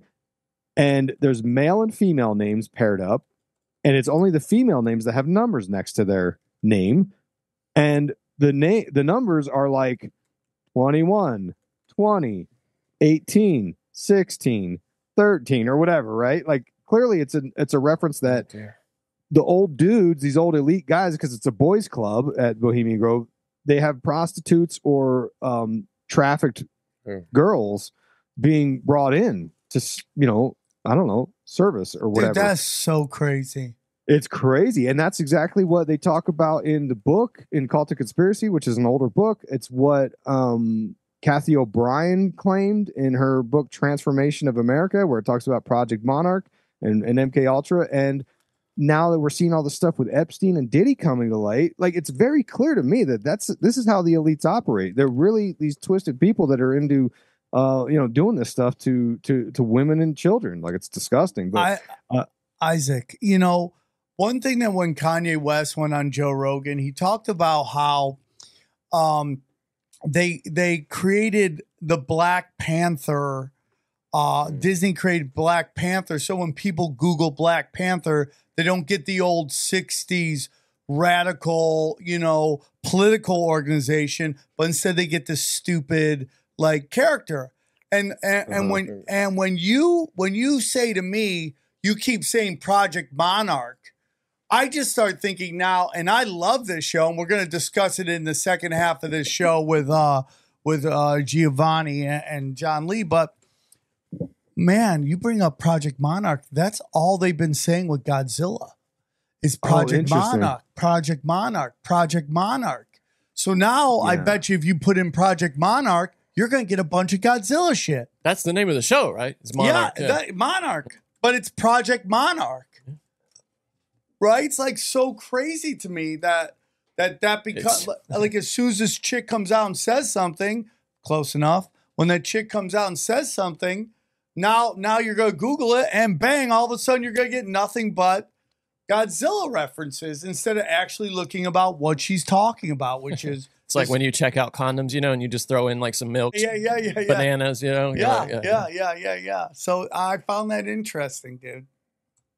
And we lost them. Yeah, the internet's it just stopped that time. Oh, we're back. Yeah, Isaac just took a piss. Sorry about that. Our internet is anytime we get too close, they just shut it down. So strange. It's so strange. Right? Look at that. Godzilla, anything but what you're talking about. Mm-hmm. Yeah. Well, and on that note, Sam, with the Black Panther movie, yeah, that's exactly what I've kind of suspected with that and a number of other, popular things, particularly from the realm of comic books. And then when you look at like the possible military connections between Marvel and then DC as well. So a lot of these characters, when you really start to study it, I mean, Chris Knowles has been on the show to talk about all the occult symbolism woven into the various characters that are now part of the MCU, and people, know them from the movies, but there are these whole backstories of comic books filled with all kinds of symbolism. And Black Panther particularly has always been kind of like Afrocentric, obviously, but it also incorporated a lot of these kind of natural magic type of themes that Isaac was just referring to as he was describing the Bohemian Grove references with the owl and how it's kind of like symbolically a part of the landscape, right? The Native Americans had recognized that owl symbol on the land for, however many hundreds of years before this group started doing that. So maybe that holds some sort of significance. But where were we, Isaac, before we broke up there? Well, I was going to add on to what Sam was talking about with the Black Panther, because I remember back in the old blogging days, the Edward Snowden revealed the National Security Agency's PRISM surveillance program, right? That's why he got in all that trouble, is because they were effectively spying on the American population, going against the Constitution. And within months, I mean, I don't even know if it was months, it might have been weeks, Katy Perry all of a sudden has an album, and guess what it's called? It's called Prism. Oh, so man, dude. That's crazy. And she's clearly a controlled asset. Absolutely. Man, that's so crazy. They do that. They're like, you gotta name it this. I think that really is a thing. Yeah, for sure. Anyway, so we can get back into the movie here. The reason I brought that idea up about Bohemian Grove and the females that they use is because I think that plays a role in the plot line of the story, which we'll get to when we get closer to the end of the movie. But basically in the movie, they're setting it up. The show isn't doing so good. They start employing some more Jerry Springer type tactics to try to get their ratings back up. It's not really working. So then on Halloween night, 1977, they're like, okay, we're going to have this big promo, and we're going to have this girl who's possessed by a demon on or whatever. And it's supposed to be this big to do, right? And of course, it goes without saying that Halloween is a very occult holiday. It's one of the 3 satanic holidays. It's, Samhain, or, the night where the veil is thinnest. So whatever. But the host, Jack Delroy, he brings on, before he does the possessed girl, Lily, he brings out this medium, this spiritualist named Christ Owl, which, clearly a parallel to Christ, but that doesn't play a huge role in the movie. So I don't know if it's even worth pointing that out, but he's like the psychic. And then they bring on a skeptic named Carmichael Haig, who, interestingly enough, the guy who plays that character was in The Matrix. He was a guy named Bane, and he was a crew member on a ship that they called the Caduceus, which the Caduceus is a reference to Baphomet, because on the head of Baphomet there's the intertwining serpents. That's the Caduceus. But anyway, Bane is a vessel for this, arguably AI entity for Agent Smith to possess the body. Anyway, so this character played by Carmichael Haig comes out. Can I just point out real quick that the word Haig actually means graven henge or grave henge or hunting ground, grove in Dutch. So look at that, Bohemian Grove, right in the name Haig. Oh, interesting. I didn't know that.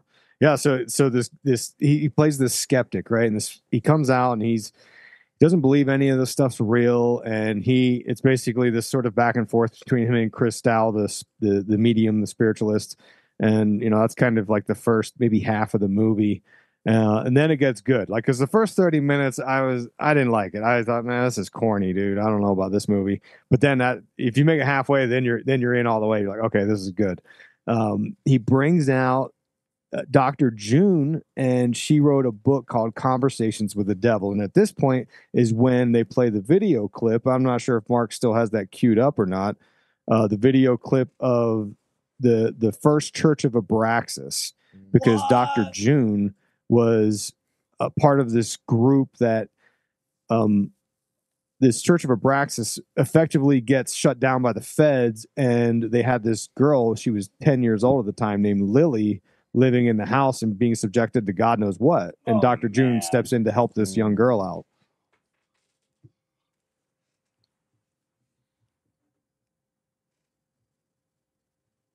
I could play the clip real quick. Hold on.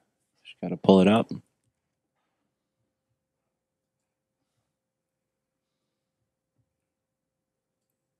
It's profoundly disturbing and shocking. Can we roll the tape, please? A seemingly ordinary house on an ordinary street.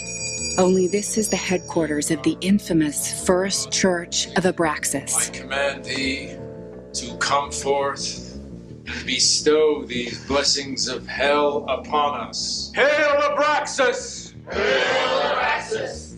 The church's founder and leader, the enigmatic Xander Diabo. Abraxas shows us there is no good, no evil, no redemption. Only what we desire and how we obtain it. You make it sound very easy, Monsieur Diabo. Make no mistake, the master demands sacrifice. Diabo's activities come to the attention of the FBI, who suspect the cults of kidnapping and firearm offenses. But even more alarming are the stories of children being bred for human sacrifice. And the spilling of blood.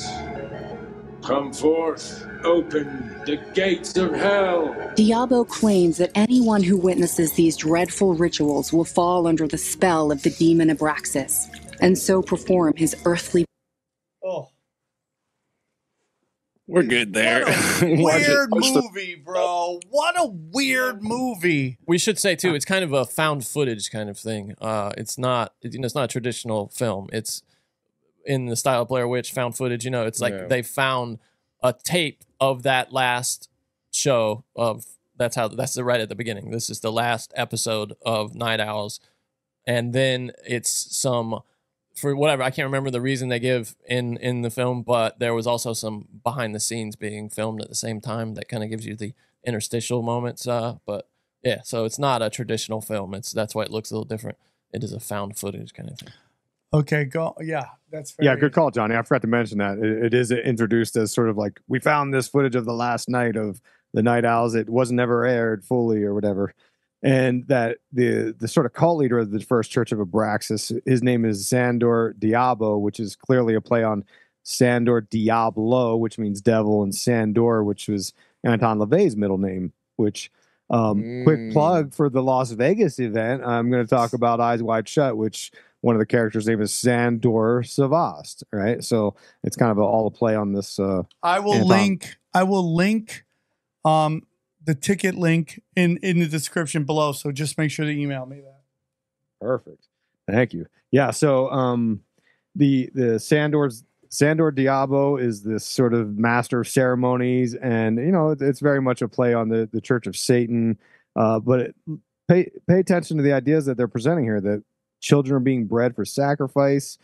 This group is breaking the law. They're accused of kidnapping and all this stuff, and that is the crux of why these people do this stuff. It goes into their sort of belief system and philosophy of antinomianism and their idea that there is no such thing as good and evil, right? They sort of prove that they're not subservient to the social construct, and there is nothing that is off limits, which is why they would do these horrific things that they do, because they sort of are proving to each other that they're not bound by these laws that the sheeple are bound to. Let me add this. Antimony, to my knowledge, alchemically is akin to lead. The Kali Yuga is the lead age, right? So antimonianism, again, is kind of inherently connected to this whole Kali Yuga cycle and the darkness of this age we're leaving right now. Oh, interesting. I hadn't thought about that. That's good. That's good. So Dr. June, she steps into the scene because she's a parapsychologist from Stanford Research, which SRI, it comes up in all the occult research. It's where a lot of the intelligence agencies were doing all kinds of paranormal research, like Project Stargate. And all these big names: Uri Geller, Ingo Swann, Hal Puthoff. All these people that were messing around with extra dimensional contact with entities from another dimension, which, again, I'm going to lay in this idea of artificial intelligence is an entity from another dimension. So anyway, this Dr. June, she is studying this demonic possession of the girl Lily, who was a child in this first church of Abraxas. Now, from here, some various things happen. I'm not going to go through every detail of the movie because I want people to, if they're still listening, I want people who are going to watch it to, get something out of it, even though we are going to spoil the plot.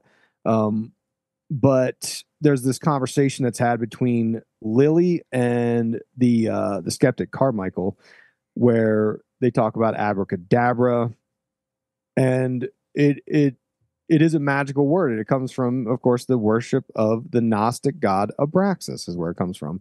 And it literally means the dead body of Abraxas. Wait up. So ever since we were little kids and we say abracadabra, this all has to do with some Jesus, the fucking Abraxas snake god? Yeah, apparently that's what it's mentioned in Manly P. Hall's book, The Secret Teachings of All Ages, that it came from this Freemason named Albert Mackey, who wrote 2 encyclopedias of Freemasonry. If you look it up in there, it'll tell you. So crazy, dude. That's what it means. Yeah. So crazy. Yeah, it's all occult stuff, right? Just buried in I don't know. I mean, since we're there, what about Alakazam? I don't know about that. Okay, yeah, okay.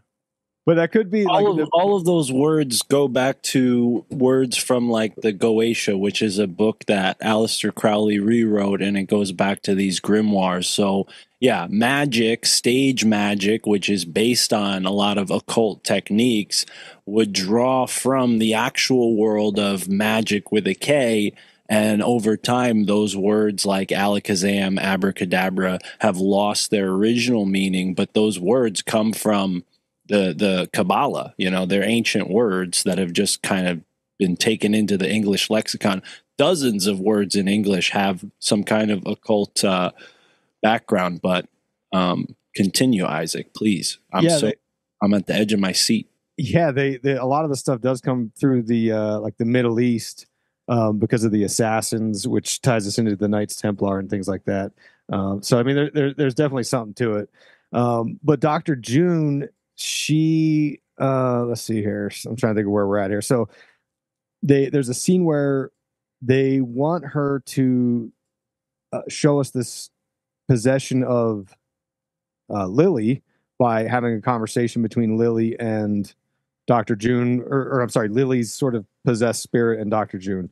And Dr. June's like, no, I don't want to do that.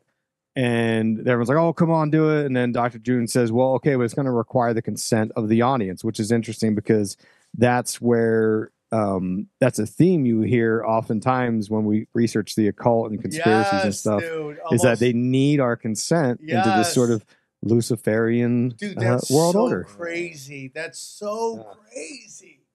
It is. I mean, it is true. It's like they need us to be a part of this thing and to have us buy off on it, right? So this movie is pretty much that. It's asking for the audience consent. I mean, that's what happens in the movie. Yeah. Yeah, I mean in the movie, but what it's doing is just illuminating the world that we live in right now, right? That's pretty much what it's doing. Yeah, and that's what a lot of the stuff, like when I got started in all this, I was into ghost hunting, right? And the whole idea was, the whole idea, I think, of occult stuff and entertainment is to get us interested in aliens and ghosts and to get out there and channel and try to communicate with these things. Ooh. And I didn't realize it at the time when I was ghost hunting. I mean, this is 1999. I started getting a lot of weird things that were happening to me about a year later, and I just stopped doing it. Well, I didn't totally stop. I actually went back and revisited it a couple times over the years. But now I've like completely, like, I'm not doing that no more. But they kind of want us interested in this stuff so that we pursue it. And, you know, I personally think it's dangerous. I don't condemn people for doing it. I certainly did it. So, but yeah, they put Lily into this trance state, and this demon, and she calls the demon, Mr. Wriggles, right? And Mr. Wriggles starts talking through Lily, and Mr. Wriggles looks over at Jack and says, "Great to see you again. We met amongst the trees," implying that at Bohemian Grove, where he was, there was some demonic presences happening, right? Isn't that like along the lines of also what Ryan Garcia said? Damn, dude. Oh yeah, he did, huh? You're right. Yeah, the boxer. Yeah. So then their things get out of control, and Dr. June has to do a sort of exorcism, and she uses a phrase, "Vado retro satana." Okay. And that, if you look it up, actually comes from a Christian formula for exorcism from Saint Benedict. So like there's some real stuff in there. And then she says, during the exorcism part, she mentions the names of these gods, and Anum and Antum, Lamun and Durum. And I looked those up because I wasn't familiar with those. And they basically go back to Mesopotamia, and they're associated with this idea of a Mesopotamian underworld full of demons, which one of those demons was Pazuzu from The Exorcist, if you remember that, right? Of course. So crazy. So then, and there's some back and forth, and this is where, you know, if you guys want me to tell you what happens at the end, I don't know how important it is, but if you want me to tell you the ending, I can kind of go into that now, or I can skip that. Spoiler alert. Do you want to hear it though, Sam? Because you're about to watch the movie. It's not super important, but to my argument, so I could easily skip it. What do you think, Johnny? I'll let you. I mean, I've seen it already, so it doesn't really bug me. Will it ruin it for? You think it'll ruin it? Do you think it will ruin it? Knowing the ending of the movie? Yeah. I would say so. I watch movies. I know how they end. Well, then go if it doesn't bother you. I want to ruin it for everybody. The audience has been warned. They've made it this far into the episode. Pause it, watch it, come back. Run it. Okay, so things go haywire, and Lily is going nuts, right? Like it's she's clearly possessed, and this thing is taking over her body, and she puts her arms in what they call as above, so below. Like one arm is pointed up, one arm is pointing down, and this sort of electricity comes out of her body, and her head, I mean, she looks very demonic at this point, and her head sort of splits down the middle, and these flames are coming out of her eyes, and everyone starts dying. This guy who works on the show named Gus, he's got this cross necklace, and I think he's the first person she kills. Like his head twists around, and he's dead. And you know, she basically kills damn near everybody, and then you get the only person left is Jack, the host, and he sort of goes through this weird dreamlike sequence, and he's sort of flashing back to his life and different skits they've done on this show, and his wife, that's another big part of the storyline, is his wife had died previously from I think cancer or something. She was sick, and the implication here is that she's pissed off at him from the other side. And then they flash to this part where he's signing a contract with the CEO of the television company, and the implication through this scene is that there was a blood sacrifice that happened through Bohemian Grove for him to get this shot at fame. Whoa. And you could argue different interpretations of the ending here. It seemed to me that what they're trying to say is that his wife was the blood sacrifice. What? I would say absolutely. Yeah, that was absolutely my interpretation of it. And then his wife from the other side's like, you motherfucker. Yeah, exactly. Holy shit, dude. That is crazy. Yeah, and I won't go through the whole details of the ending, but it goes through some weird stuff, and we're a little uncertain of what exactly it is that we saw. Okay, but you can watch it and see what you think. But the point, to zoom back out, because I'm looking at the time here, I want to talk about the idea of artificial intelligence present in this film, because I think that this film summoned AI into the artwork, and that's how. Because let me back up. This film was controversial because they used AI in the creation of the film. Now, they didn't use much of it. From what I understand, there was 3 still images that they used AI to generate. But nonetheless, it was a big stink. A lot of people were really mad at this movie because it kind of screws with, Hollywood and, SAG and the Actors Union and all that stuff. Yeah, it's the breaking of the label. The second you first. But it's official. Like, this movie used AI, and that, I think, could contribute to why it made that $666,000 on Sunday, which of course is the Lord's Day, a mockery, right? And then you've got this theory that many people have talked about over the years about AI is actually just, demonic entities from another dimension. And this is where, if you want to get spiritual about things, AI is the end of the age. It's the end of the human race, because supposedly once we get AI up and going, it's going to bring about all these things, the singularity, the digital matrix, and all that. And in the book of Revelation, it talks about, it doesn't say that the devil's going to come up. It says that man will give life to the beasts, right? Like, we're going to birth the new species. And that's what I think a lot of these people are so fascinated with AI and technology and all this stuff, because in a way they want to bring about this end times.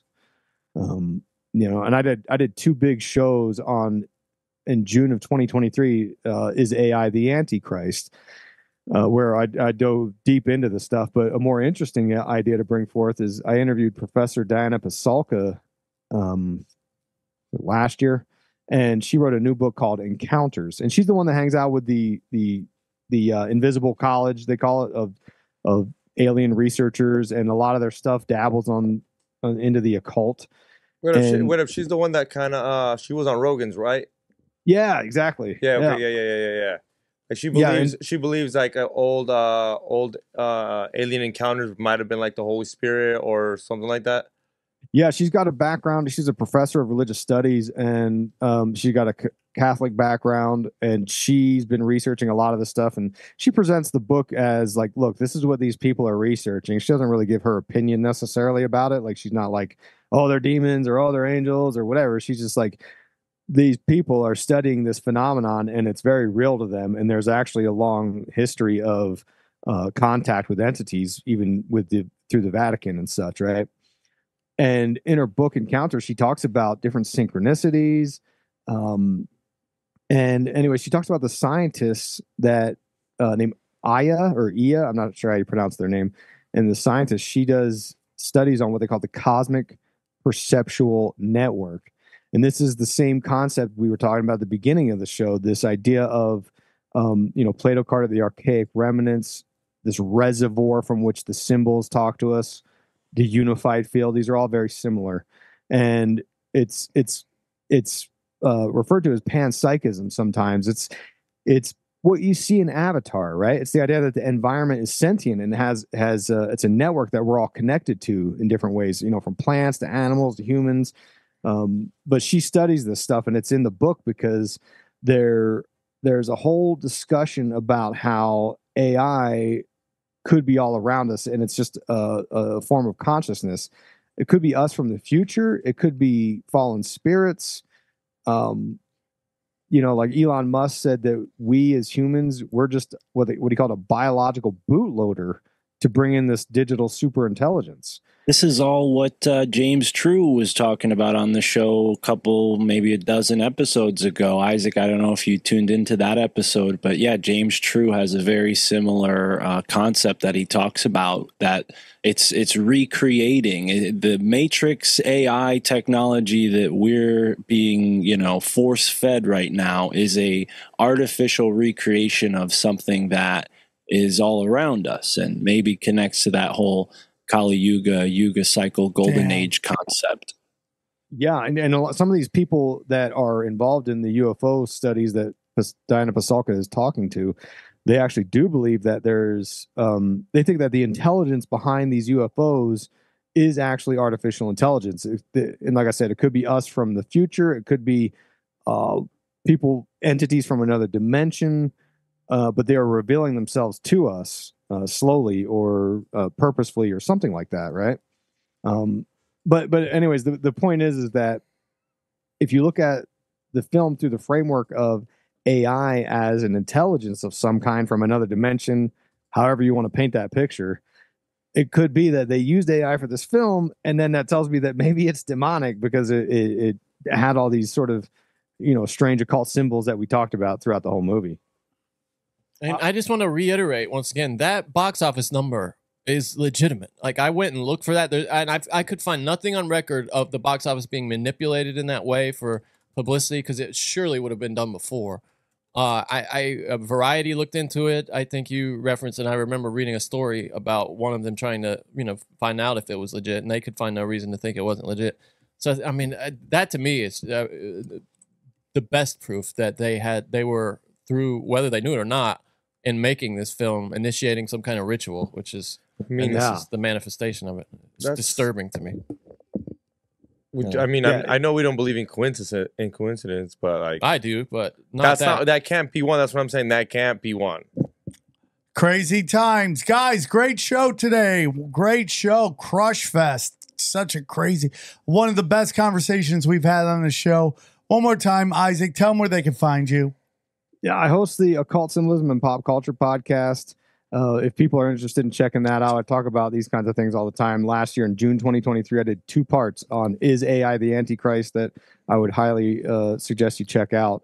And then also, like we talked about earlier, me, Jay Dyer, Jamie Hanshaw, we're going to be down in Las Vegas on Saturday, June 22nd. Come see us. We're doing a meet and greet after. I will take you down Grifter Alley and sell you signed books and shirts and all the things. And also, I did a full walkthrough of this movie, Late Night with the Devil, on my Patreon. It was a supporters only thing. So if you are signed up on any of my supporter feeds, that's where you can find a more detailed analysis of the film. And I just want to send a shout out to you guys and the Swarm and everybody. Thank you for having me back on. I appreciate it. Anytime, buddy. Open door. Mark Steeves. Yeah, my family thinks I'm crazy, a true statement, and the name of my podcast. And go and check it out. I've talked about all the things we've talked about here with all sorts of people that eventually make their way to Tinfoil Hat. Some of them I think I mentioned already. And although James Shelby Downard is deceased, there is somebody, a very special guest that I've been talking to, who worked with James Shelby Downard, who I'm hoping to book on Tinfoil Hat soon. So for the audience, look forward to that, hopefully. And then Bibu Dev Misra as well. Check out their books. I don't have a book to sell, so I'll just promote those books instead. All right, great time. So guys, what we did, we decided to do a second parter to this episode.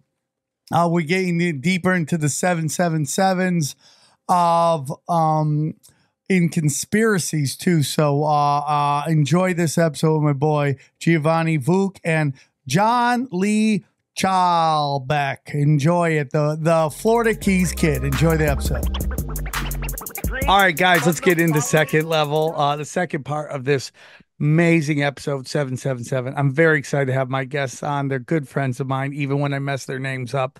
I'm happy to have him on the show. He's a bare knuckle fighter. He's a champion among champions. Please welcome John Lee Chalbeck. Yes, I nailed that. Yes, welcome, John. How are you? Hey, everyone. Thanks, Sam, for having me on. Hey, Gio, what's up, brother? What's up, brother? And he is my jujitsu brother, and my we are the lovers of the Godzilla. We go see Godzilla all the time. Yes. Sometimes he It's is a on. tradition. Sometimes he's on shrooms. Sometimes he's not. We don't know. Please welcome to the show, Giovanni Vuk. How are you, brother? I'm good, man. It's such a pleasure to be on here. It's absolute dream come true. So, Well, I'm this is super going to happy be here. Hallelujah. one of many times. So I want to start off with you, John Lee. For those listeners who may not be familiar with you, can you tell us a little bit about yourself and where our listeners can find you? Well, thank you very much, Sam, for having me on. And my name's John Lee Chalbeck. I was born in Key West, Florida on 7/8/1982, but just barely not 7/7. I have a wife and 4 kids. My grandfather was one of the lead test pilots for the Navy. I fought bare knuckle, professional MMA, and professional boxing. And right now I'm a manager of a construction company, and I have a few other businesses I have on the side. One is a martial arts program where I teach a 6 a.m. class every day and then a 6 p.m. class every day. So I got pretty long days. And right now I have a podcast. It's the Not What You Think podcast, like Chalbeck, It's not what you think, because it's not what I think. It doesn't really matter what you think. It matters what I think, is my fucking show, so So yeah, and my football number was 7. That's a 7 on the front and a 7 on the back. And yeah, man, I'm here to explain to everyone that life isn't what you've been taught in the indoctrination station. And these cinemagicians, aka sorcerers, aka elite trust fund dorks, have been messing with us for a very long time. And when you know their playbook, it's not only is it super obvious, it's super boring. And I can tell you that these guys don't even know how to throw a punch. So, yeah, that's where I'm at with the whole thing. And, I used to be pretty, yeah, that's what they want you to believe. Yeah, but I agree with that. I used to be pretty agnostic, I didn't ever go to church or anything. And it was actually these trust fund dorks that led me to the Lord and led me to Jesus and Yeshua and God, and hallelujah. And Gio did want to start off the show with a prayer, and I thought that was a good idea. So why don't you go ahead, Gio, since Well, real quick, yeah. So thank you. Your picture's not moving on mine thing, and that is fine because your audio is perfect. It's not moving. You look great. It looks like your funeral picture. Like when we go to your funeral, this will be the picture you use. Just you so happy podcasting, talking about 777. Giovanni Vuk, can you tell us a little bit about yourself and where our listeners can find you? So yeah, my name is Giovanni Vuk. Father, brown belt, psychonaut, enthusiast of mythology. I just try to take my life experiences, the mystic experiences that I've been through, and I try to relate that to the reality that we're living in right now. I'm just in the pursuit of truth and love. And yeah, martial arts has made a huge impact on my life. And, because of that, I've gotten to meet amazing people. Obviously these 2 amazing people I got to meet because of martial arts. So yeah, man, I'm just trying to shed some light in the darkness. That's all I'm trying to do. I respect that. Now, John Lee, you might want to log off and log back on to see if you can get your video working. If not, I'm totally fine with you just smiling frozen, remembering you like that. So it's up to you. What do you want to do, John? Man, we lost. Maybe you just reset it. Oh, did we lose him? Yeah, I think we don't even have him here. Maybe he needs a reset. Well, it's official. The lizard men are working against us. All the time. That's happens. Oh, here we go. John is back. Here we go. Let's see if we got him. Let's see if we got him. We have. Okay. Oh, okay. He's connected. Okay. So remove. There we go. Yes. There we go. There we go. Now we're back. Dude, we look good. You look good, John. You look good. You look good moving. You look good frozen. That's all I got to say. Either way. Yes. So John, where do you want to start? Where do you want to start with this discussion on 777? Well, maybe Gio's going to start. Yeah. Can we start off with a prayer? Yes, let's start off with a prayer. Okay. This is going to be actually two prayers in one, but some of the most powerful prayers you could say. So here we go. You guys ready? Heads down. Yeah. Our Father who art in heaven, hallowed be thy name. Thy kingdom come, thy will be done on earth as it is in heaven. Give us this daily bread, and forgive us our trespasses as we forgive those who trespass against us. And lead us not into temptation, but deliver us from evil. For thine is the kingdom, and the power, and the glory forever and ever. Saint Michael the archangel, defend us in battle, be our protection against the wickedness and the snares of the devil. May God rebuke him, we humbly pray. And do thou, O Prince of the heavenly host, by the power of God, cast into hell Satan and all the evil spirits who prowl about the world seeking to ruin our souls. Amen. Amen. Hallelujah. Hallelujah. We're in Hallelujah. it. We're in it. We're in it. We're in it. We in it. Yeah. So John, where do you want to start after that? Okay, well, Gio and I were talking a little bit earlier, and we're kind of combining this 7-7 and Godzilla. Oh, come on, dude. That's right? my favorite. That's my favorite. Yes. What are we doing Right. here? So, what are we doing? Well, it only took me, as soon as he said his thing was Godzilla, it literally only took me 0.5 second to put it together because I'd already researched Godzilla. And so, yes. And Sam, it's pretty trippy because he almost has the same content as me as far as the topics. When we sent you guys the topic list, it was trippy, dude. So yeah, this was absolutely meant to be for us to meet. So I love that, dude. I love that. Matchmaking in conspiracy worlds. I'm all about that. Yes, you are. We gotta start a Godzilla chat box room, dude, where we just talk to each other. We should. And for the listeners, Sam and I, we kind of have a tradition of seeing Godzilla movies. We saw -1, and then we saw the second Godzilla and King Kong movie together. And really, I just saw so much in those movies, especially with Godzilla -1, with the nuclear propaganda. It was so interesting how, I think in one of the scenes, the A-bomb went off, but everybody came back to town. Yeah, so crazy, right? But then when Godzilla fired off his atomic breath, then all of a sudden everybody's testing for the radiation around town and getting all crazy. So I thought that was kind of interesting.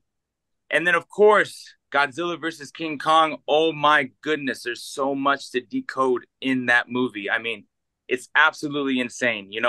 Obviously, a lot of flat earth references, a lot of portal references. And that's kind of probably where I want to start off with right now, because, in the topic list, I said that Godzilla is probably a Leviathan. And I really do think he is a Leviathan. If you think about it, he fits the bill. What is a Leviathan for those who do not know? So Leviathan is a sea creature in the Bible, and it's a monster of immense proportions. It's also, I mean, it's there's a lot of attributes to the Leviathan. Some people even call it like the Leviathan spirit, but basically it's just a big bad monster that lives in the sea. Well, we were talking about this during the movie, which luckily we were one of 5 people in the movie theater, but yeah. We were talking a lot about how they could be Nephilim. Godzilla could be Nephilim. Godzilla could be a Titan as well. I mean, it's definitely possible that it's a biblical thing. And because 100%. I mean, like the whole thing, like they're even calling them Titan movies at this point, with a lot of stuff going on. Godzilla, King Kong movies have all sorts of giant references to any conspiracy you want. You brought up Yes. again nuclear bombs, but they also bring up like Middle Earth. I remember and Yeah. for those who haven't seen it, we're gonna have some spoiler alerts going on here. Yep. So just so know that, but you were talking about the red mercury back in it, that when they poured that into the water, when he went down and deep into the That's Middle Earth to meet the I'm like so lost glad you tribes. pointed that out, Sam. I'm so glad you pointed that out because the red mercury was huge for me. And it's funny because John hasn't heard of that before. Yeah, I mean, I'm really into alchemy, and I'm all about mercury. But for some reason, even after reading Paracelsus and John Dee and Edward Kelly and all of these guys, I've never ever heard red mercury unless I've just missed it. And for the listeners, when it comes to the topic of red mercury, it's really some mysterious kind of stuff. It's in fact, they say you can have a drop of it like on a plate, and if you put a mirror right in front of it, it won't even reflect it. It's like it's gone. It's like some vampire shit. So yeah, when I saw that, it blew my mind because that red mercury, when they poured it into like that water, that's when it activated the two pyramids. So Yeah, and there's a video like because I do this thing called doom scrolling, and I watch all these like quick 1 minute videos, and there's one that was about red mercury and its reaction to like I forgot what they were putting up against it, like electricity or something, but it had definitely an interesting reaction to it. And so you and I, when you were when you started talking about red mercury, I looked it up how much it would cost to buy some red mercury. It was like it's like a $100,000 an ounce, bro. We're talking wow. like that's like street value shit. Yeah, Wow. dude, it's like really expensive to buy. Yeah, and my theory about it is that it must be like other dimensional. It must have some kind of dimensional property to it, Yeah, man. So I'm so glad that you pointed that out because when I saw that in the movie, I was tripping. I was like, whoa, that's red mercury. So it's really crazy, right? Yeah, and I'll go ahead and I'll segue from this. One of the other scenes that you saw was Kong jumping down into a portal. Yes, dude. Yes. And that portal was activated in water. Now this is huge because in some Christian circles, not all, there is the talk of the marine kingdom of Satan. So basically the idea is that the disembodied spirits, like from the Nephilim and stuff, they may have congregated into a marine kingdom. And I have some friends that are Haitian. And one of the things about Haiti is that it's very well known for its voodoo. And in voodoo, you have a lot of these water entities. One very popular one is Mama Wata. And there's all these stories of, Haitians, drowning all of a sudden in water, and people getting pulled down by something, and a lot of them say they see mermaids and mermen. So maybe there might be some sort of demonic kingdom in the water. Who knows? So there's a lot of talk about that because people have been bringing up that, what they always do is they take something spiritual or religious and then they give you like a scientific version of it. So it takes away the mysticism of it. And in a weird way, there's some people out there, and I'm not saying I necessarily agree with this, but I do find it interesting. They're talking about how everybody's like starting to come to and understand that it's possible that there could be hollow earth. And you're like, well, okay, you're okay with a hollow earth, but not like lower levels of dimensions and hell and all that other stuff. So or they shit on Dante's Inferno, but it's like Dante's Inferno is hollow earth. Yeah. Yeah. It's kind of crazy, right? It's kind of crazy. Yeah. Yeah. So that that definitely, I mean, that movie just rocked my world, man. My synapses were firing off, you know? So yeah, going into portals, um, crystal technology, red mercury, it's really something crazy. And, you know, obviously they're using these monsters, these titans to basically give us their mythology. And if you notice, all the monsters have mythological names to them. And one thing that I thought was very interesting is, you know, uh, Godzilla's father. He has a father in the lore. Guess what his name is? What? Dagon. And Dagon, if you guys don't know, I believe he is a either Sumerian or Babylonian fish god, you know? So that all ties back into this marine kingdom. And, you know, Dagon is, man, he's used everywhere in media, big time in like Lovecraftian mythology and stuff. So yeah, I was just drawing all these connections to, like I said, the marine kingdom, Leviathan, Godzilla. It's all the same shit. So what are your thoughts on that, John Lee? What do you think?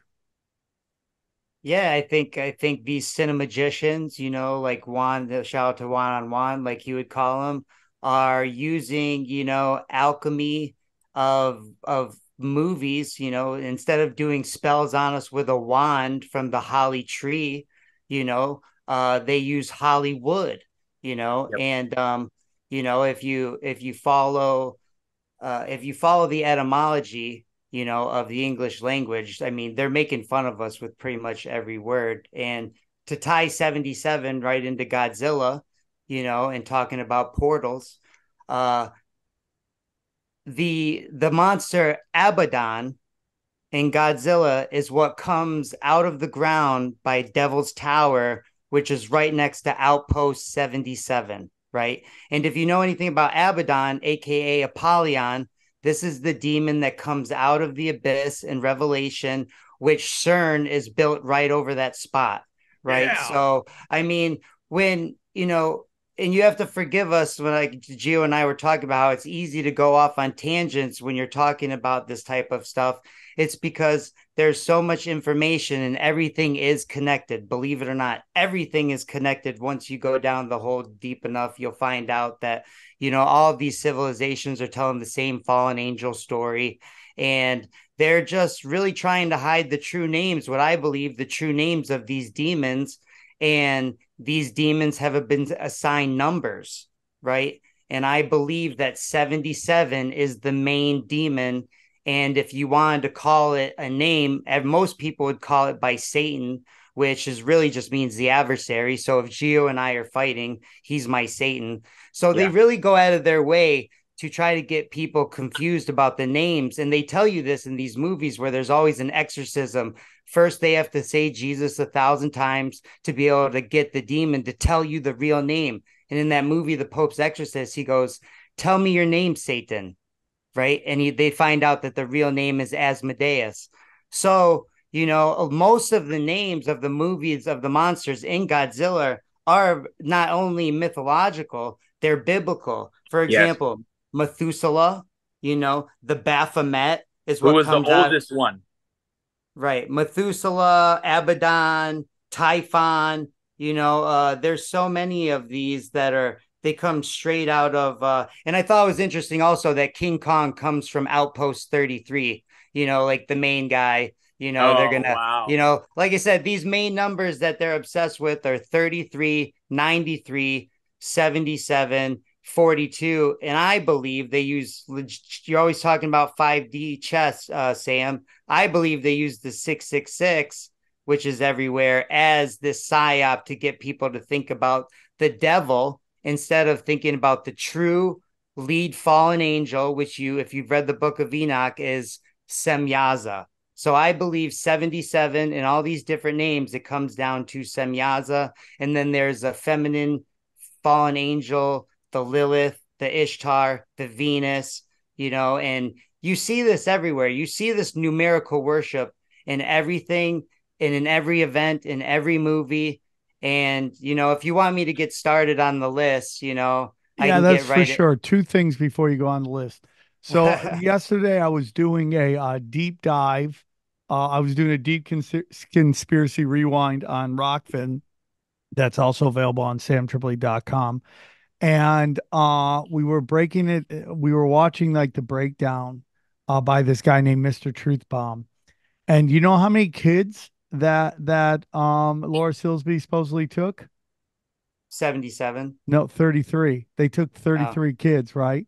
And then the right. 77 is I find very interesting is because there was this whole thing about why did Michael Jordan get to the Bulls? The Bulls are Baphomet, okay? He doesn't get drafted by the second team, which is the first team or the second team.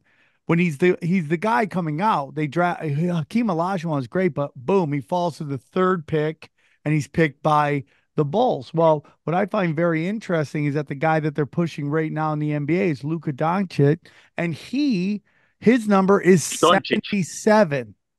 His number is 77, which is so weird because there's no guards with that high of a number ever. They're in their 30s or below. And here you got this, Exactly. right? It's crazy. As soon as I saw it, I go, oh my God, They got to hit their quota. They got to hit their quota. And we were talking about this earlier. I always wonder what they're scared of if they don't hit their revelation of meth quota. Like, oh my God, I better get my 77 in today, or am I going to get a pine cone stuck up my ass when I come back in the next life? You know what I mean? Like, it's so interesting to see, like, why would you go out of your way to put these things in here, because it's clearly obvious this can't be a coincidence. You had a guy on a couple years ago I listened to, S.K. Bain, and I bought his book. I need him back on. I bought his book, but he really illuminated to me how this 9/11 is definitely not, it's not only not what they tell you, it's even worse, right? Yeah, I agree. It's even worse. And you really find out that these trust fund dorks are worshiping these entities, which I believe are the fallen angels, and every civilization has this story. And, I believe that's what's going on. And they have to do the revelation of method. They have to do the numerical worship, otherwise they obviously fear something, right? They obviously fear some kind of blowback, because it's too retarded. It's too retarded to do this to yourself, in my opinion. Well, this is what happened. This is what happens when you have no skills, you have no creative, spark. You don't do martial arts, and all you're into is being bored, spending your parents' money, and trying to recover from all the trauma that your, a trust fund dad did to you, that his dad did to him. And they perpetrate this cycle over and over and over again.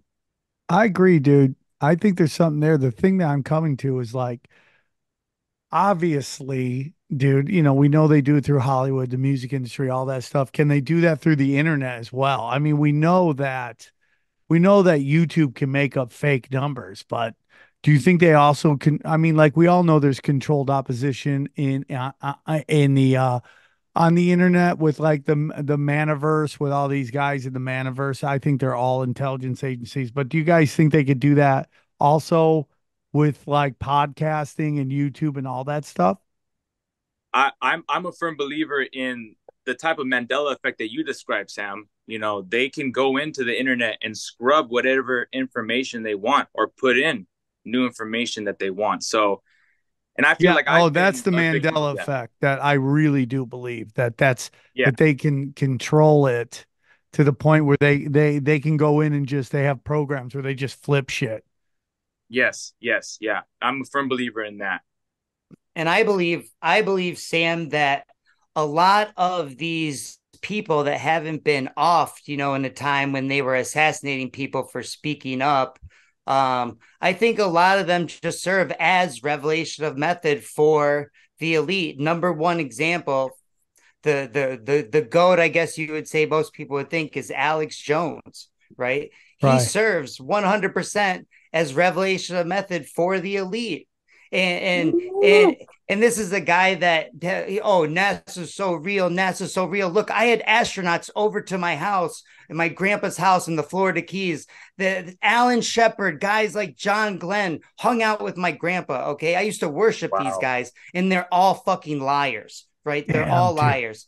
And so when I hear somebody like Alex Jones preaching the truth in one category and here and there and here and there, but then just refuses to even look at just the clear evidence that these motherfuckers are lying, you know what I mean?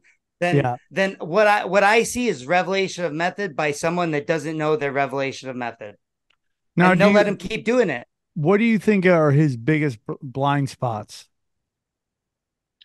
I think mostly just Hibbler, you know, all the information that Hibbler has presented, which is very clear cut in my opinion.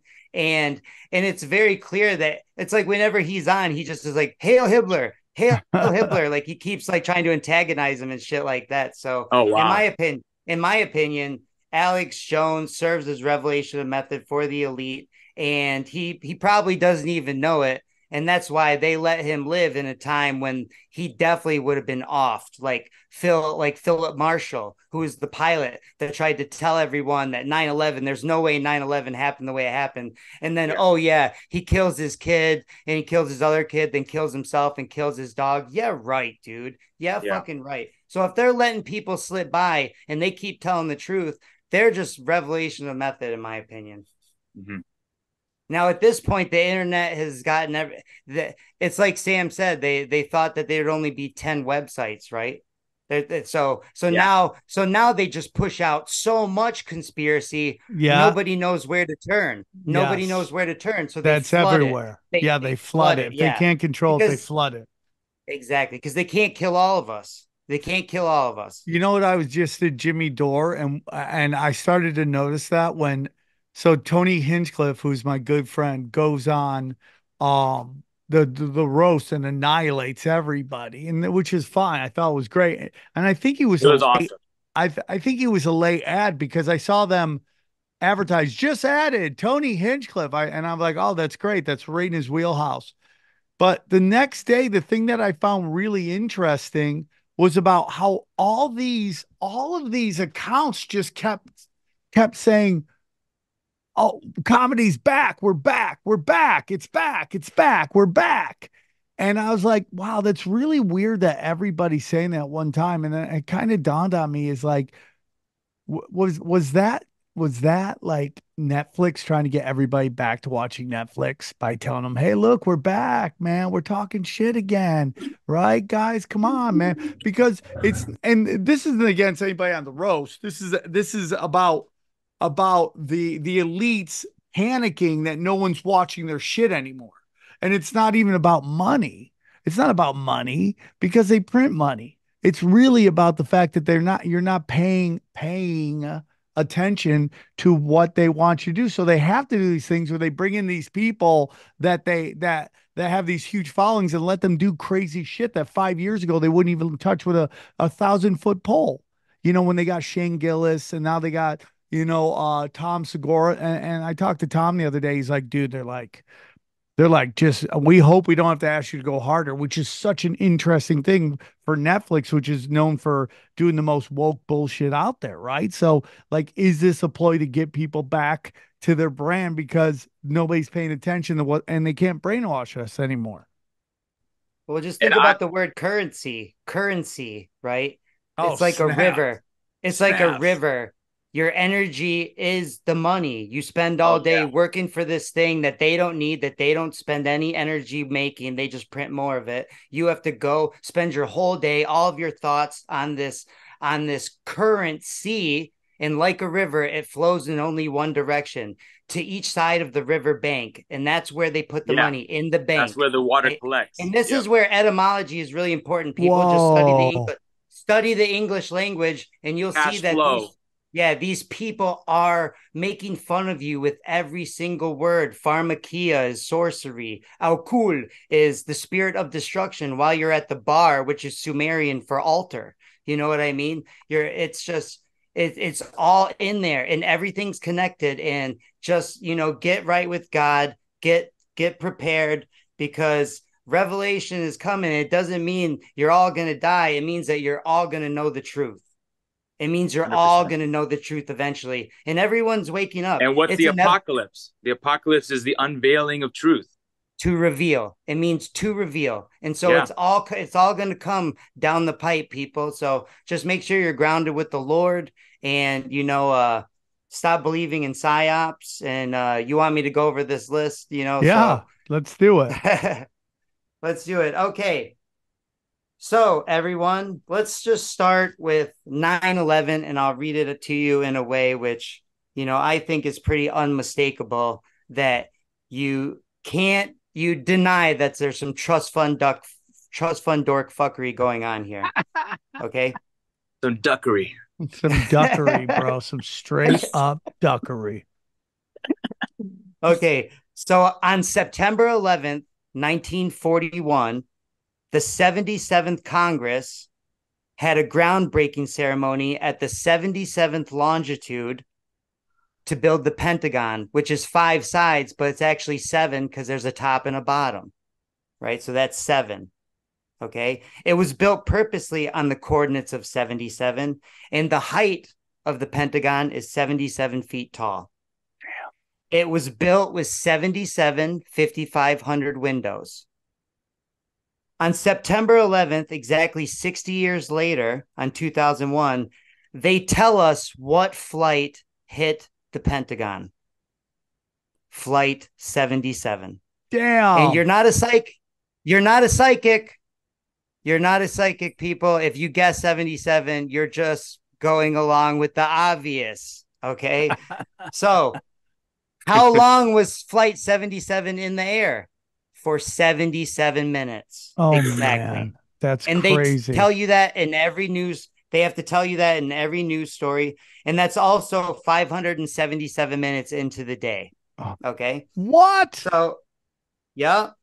So now, 7 minutes after the first impact, which American Airlines Flight 11 hit the 77th floor of the World Trade Center.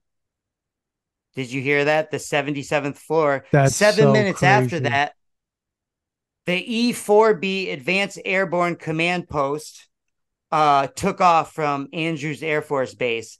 And the designation call sign that it had on that day was Venus 77. And Venus is a 7-sided star in esoteric symbolism. So Venus is symbolized by a 7-sided star, and the call sign was Venus 77. 343 first responders died in 9/11. That's 7 times 7 times 7. Oh my God. Oh my God. The total number of innocent victims in 9/11, not counting the hijackers that we don't know are real or not, okay, is 2977 innocent victims. Oh 2977. Wow. Okay. Poppy Bush, the older one, was 77 years old on 2001 9/11. Damn, right? Dude. Damn, dude. Also, his son continued to read My Pet Goat, which is a stand-in for the Baphomet worship, which you would see on any of their 77 hats that they like to wear. He read that for 7 minutes, and the media made sure to make a big stink about that because they're all working together. They have to keep the ritual going. Okay. So then, so let's just go back a little ways. 1977, George Bush, one of the orchestrators of 9/11, he was assigned to the CIA, right? And then my little sister was at this designation. His aircraft carrier is what number? What's the USS George Bush? Look it up right now. 77, right? Wow. 77. Damn, okay. Dude. So what else did the 77th Congress do? Not only did they start building the Pentagon 77 feet high, but after Pearl Harbor, where 1177 sailors died on the Arizona, 1177 sailors died on the Arizona, the 77th Congress declared war with Public Act 77. Holy shit. And then what ended the war? What ended the war was when Boxcar dropped the bomb on Nagasaki. And what's the number designation on Boxcar? You can look it up in the museum right now. 77. Okay. So that's what the 77th Congress did. The 77th Congress, 1941. That's just 9/11, people. That's just 9/11. How long was I talking for 77s for just 9/11? Let's go to Oklahoma City, which is pretty scary too. Okay, pretty scary. And I thought 9/11 was just the mass ritual, but you'll find out that all of these are mass rituals. The Alfred P. Murray building was built in 1977, close to Route 77. Okay. Timothy McVeigh escaped the bombing in a 77 Ford Mercury. What? And he was arrested. Yes. Fact check it. Fact check this, motherfuckers. Okay. 77 Ford. Yep. And he was arrested exactly 77 minutes after the bombing. Right? 9/11 is exactly 77 months after Oklahoma City. What? Wow. Yep. Wow. Yep. And if you think I'm making this shit up, people, just go ahead and fact check this stuff all yourself, because I've already done the work. It's all going in my book. Okay. The government released a 77-page report on Oklahoma City, which identified 77 victims by DNA. According to the authorities, aluminum powder was used by Timothy McVeigh, which increased the effectiveness by 77%. Okay. What? Now, Terry Nichols. Uh-oh, they're starting to kick Sam out because we're getting too deep already. What? I can see that he's got low bandwidth. Look, you've got low bandwidth. Anyways, he's here. He's good. He's good. I'm good. What Terry does that mean? Nichols was arrested. It just said that from on my end, it looked like they were trying to fuck with you. Oh. Okay, so anyways, Terry Nichols was arrested with a cache of 77 guns. Now, this is very important, people. I kept looking through newspaper articles, and it kept saying 80 plus, over 70, close to 75. I had to go to the court document to find the 77 cache of 77 guns. Okay.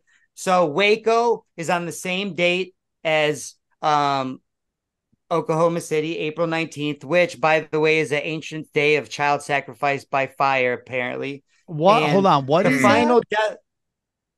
What? April 19th. April 19th is a ancient day of child sacrifice by fire, apparently, according to the Freemason guy, Sullivan, that you had on your show. Oh, wow. Okay, so April 19th. So, of course, they used the Waco as the reason why Timothy McVeigh did his deed. So he was avenging Waco. That's why they can have it on the same day. Oh, damn. Okay, so Waco was left after the ATF burned Waco to the ground, which is close to Route 77 as well. Right? They were left with exactly, and this is in the report, you can't make this shit up, 77 acres.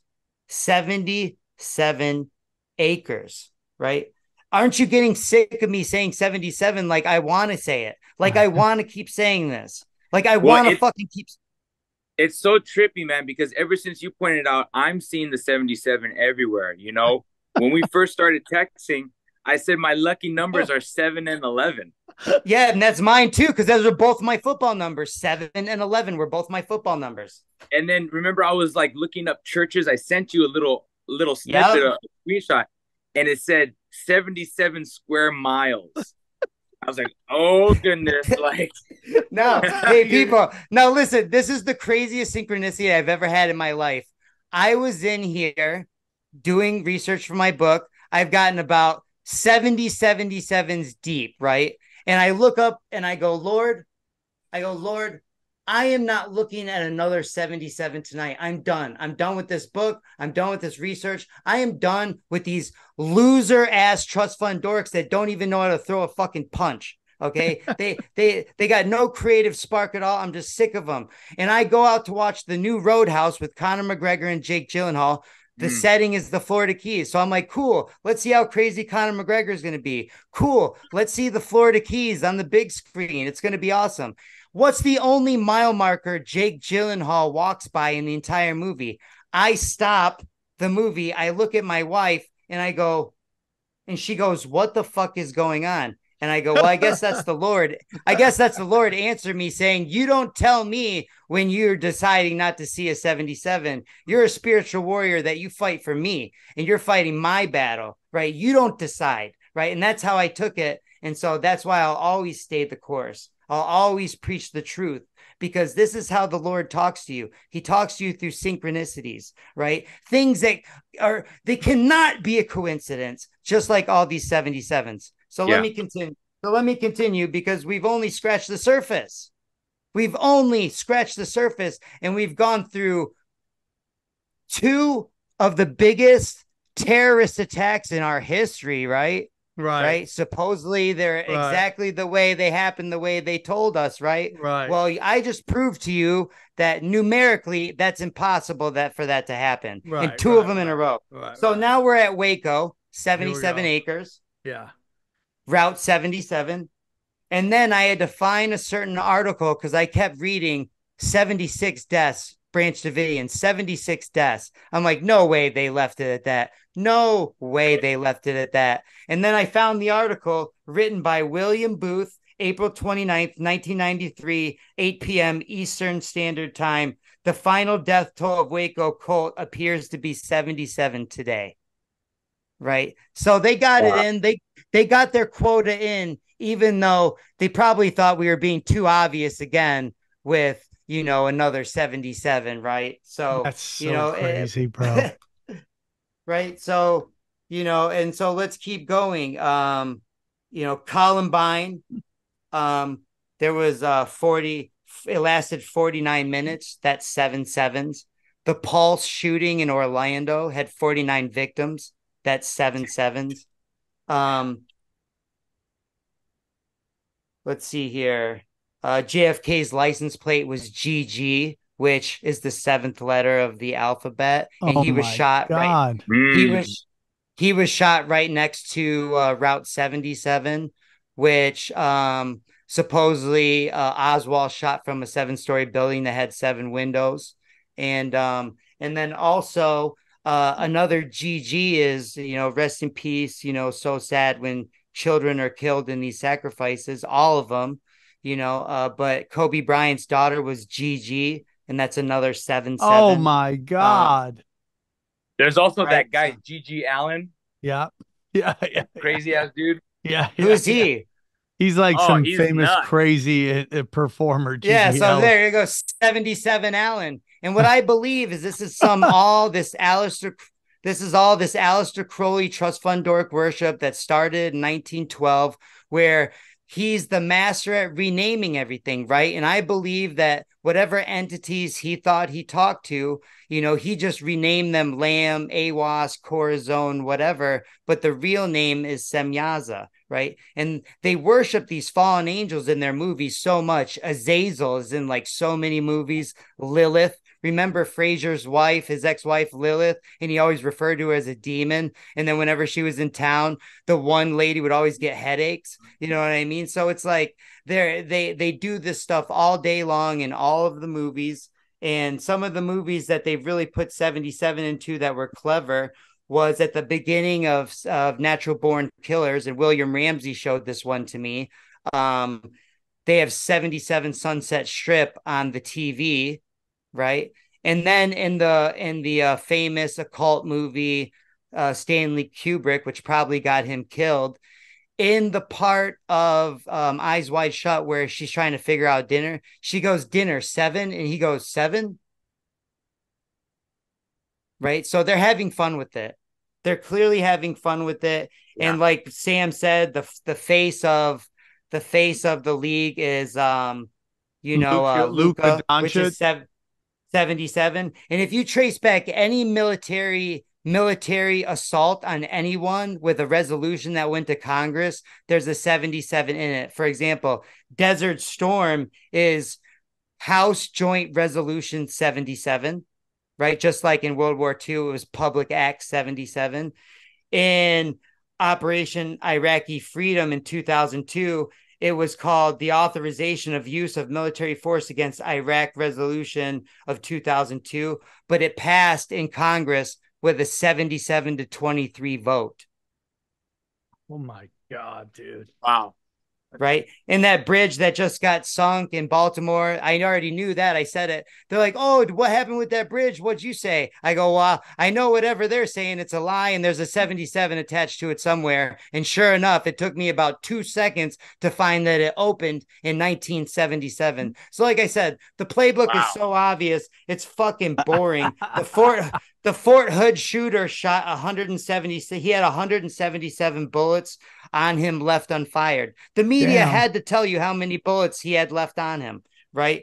That's so crazy that they would announce that, right? Yeah, that's You're not like, who announces that. Yeah. Jonestown happened at the coordinate 7.7. So when Jim Jones made all those people drink the Kool-Aid, the coordinates were 7.7.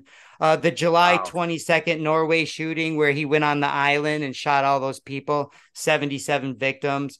Robin Williams' post-life documentary called Robin's Wish is 77 minutes, which ties right into, you could say, the 1984 San Yadiro McDonald's massacre, which lasted 77 minutes, which has a documentary called 77 Minutes. Dylan Roof, who was the Atlanta church shooting, shot 77 shots, and he was indicted on 7-7.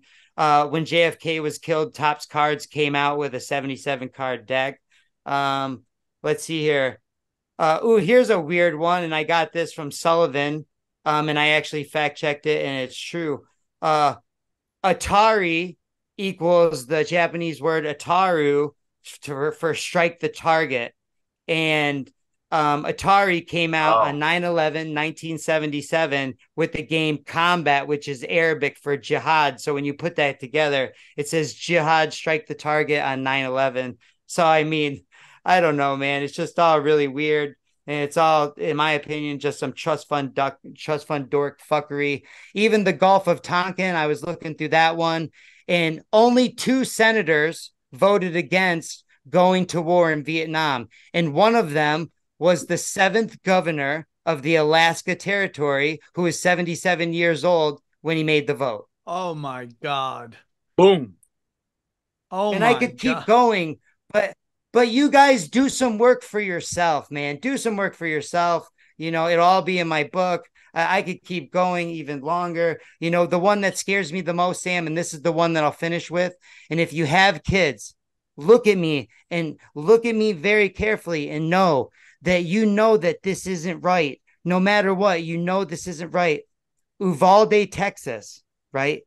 There was a shooting. Yeah. There was a shooting.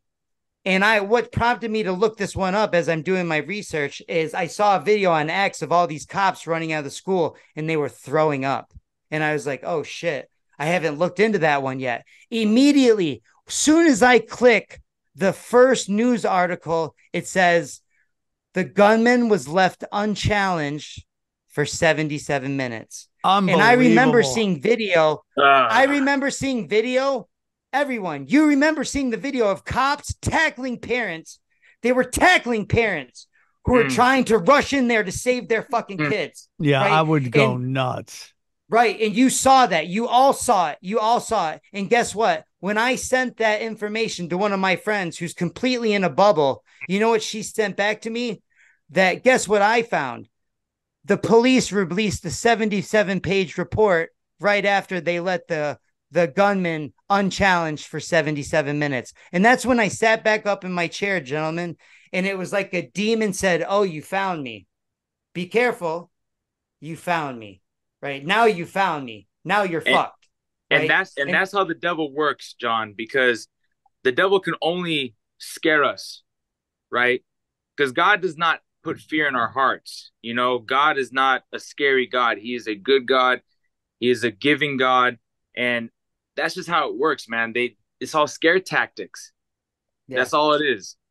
Well, they know I'm grounded with the Lord and Jesus. And like I was telling you earlier, I believe that there's a lot of strength and intention and collective conscious. And whether you're saying the right name of Jesus or not, these demons know who the creator is. They know your intentions, right? And so if you want to replace any word for God or Jesus or Yeshua, just replace it with love, okay? Because God is love, and we're here to fight for love. And that's why Gio and I are here, and that's why I know Sam is here. So if you guys are with us, you're on team love, not team trust fund dork. Nerd dorks. Yeah, dude. And it's super important that we keep that in mind, because a lot of this information is so dark, and it really is like an abyss when you look into it. Fortunate for us, we have people like John that has stared into the abyss and came back out, you know? So I feel like with all of John's research, we should all take this into heart. You don't have to dive so deep into this numerology stuff, you know?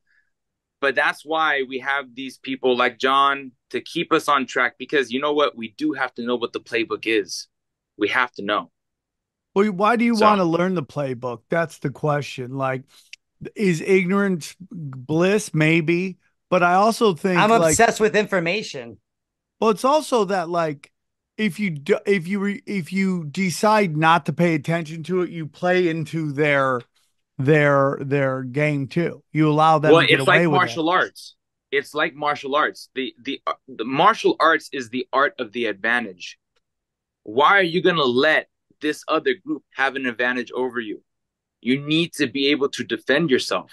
We're not talking about offense here. We're talking about defense. Yes. You're a warrior in a garden. You're a warrior in a garden instead of being a gardener in a war. And that's what we're trying to be. People, I love that. Just be prepared. That. And that's why I say be stocked up, because I think that they're going to test the supply chain this year. That'll be like this year's election COVID psyop. They're going to up it a little bit.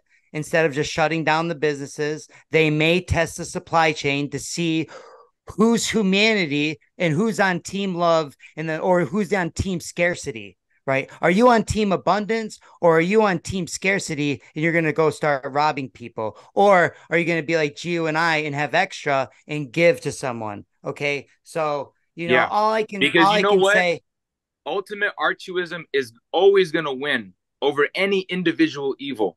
If we all come together, no individual evil can stand to us. So yeah. Guys, I'm going to be honest with you, dude.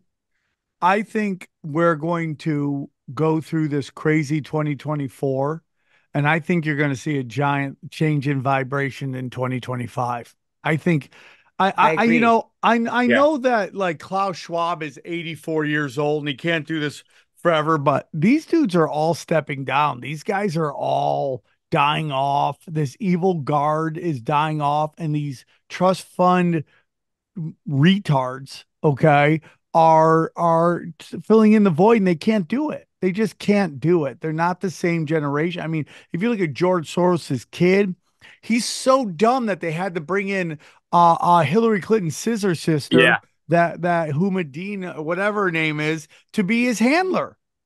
And, like, dude, that's a sign. Like, they're in trouble, bro. They're in trouble. Their plans aren't going well. And they also have no creativity behind them, Sam. Yeah, I agree. They cannot create. To play devil's advocate for the elite for just a second, which is something I hate to fucking do. But since I'm a fighter, I'm a master at being in the head of my opponent, right?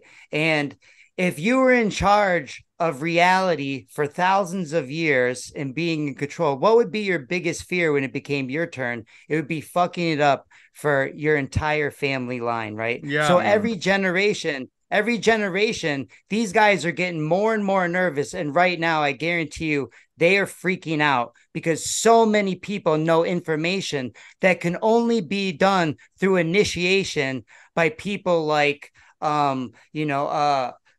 Paracelsus and John D. and people from back in the day, Masons and stuff, basically. Pythagoras, and and Aleister Crowley, who spent his entire fortune just trying to do spells so that the next generation of trust fund dorks could be more in the know of do what thou wilt to us, which I believe is they believe that the serpent was the good guy in the Garden of Eden, and they put humans on par with God, and they believe that they're always in a fight against God, right? That's why their God it's is not the about demiurge. money.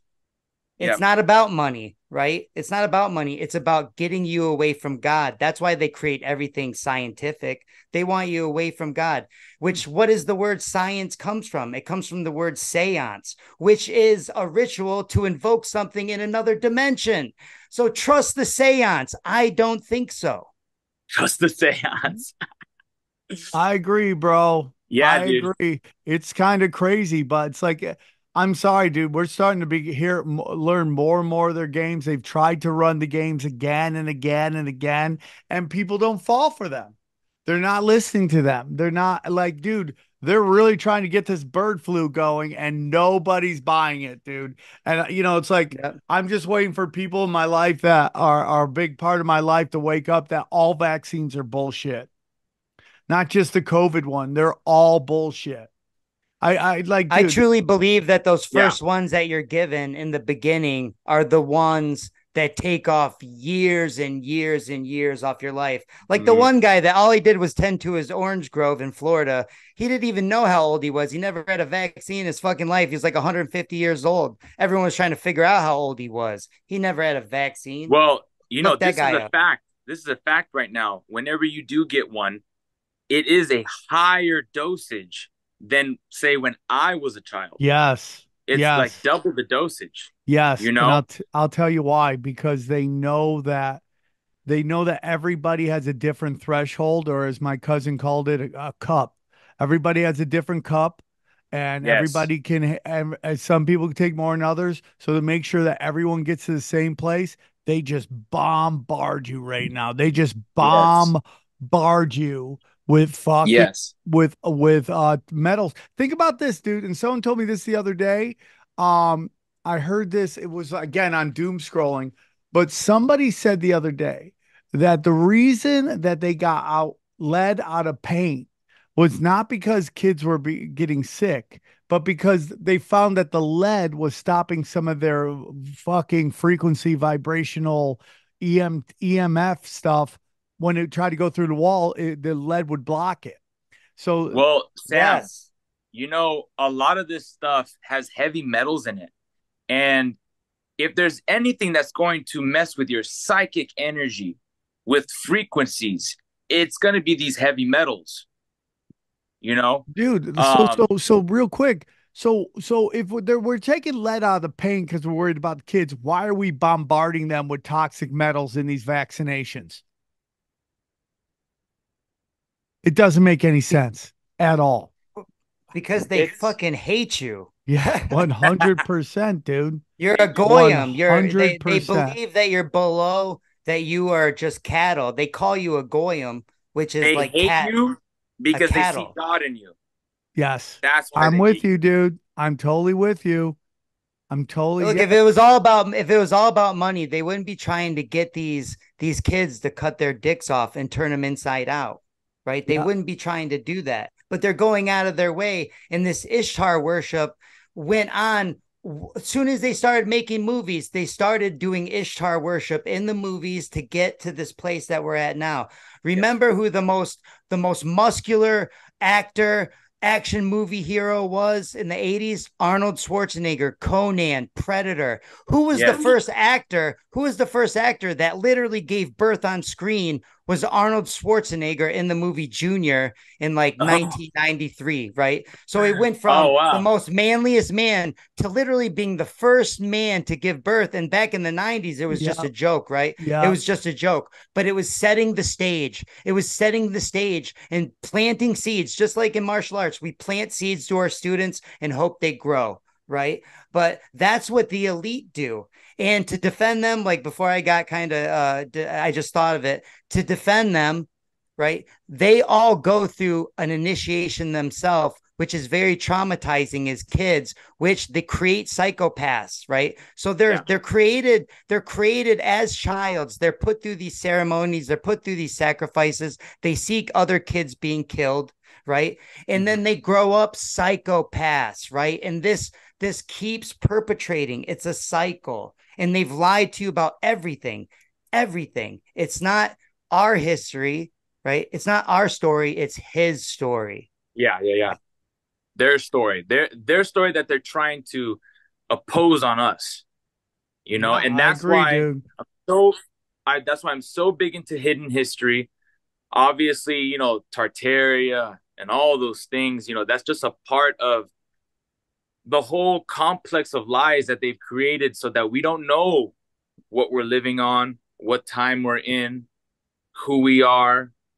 That's all a part of, and then it all boils down to that separation with God. That's what they need. So this is all of it. And some people get mad because I get super Christian. I understand that not everybody has the same thought process, and I'm okay with people getting upset with me, you know.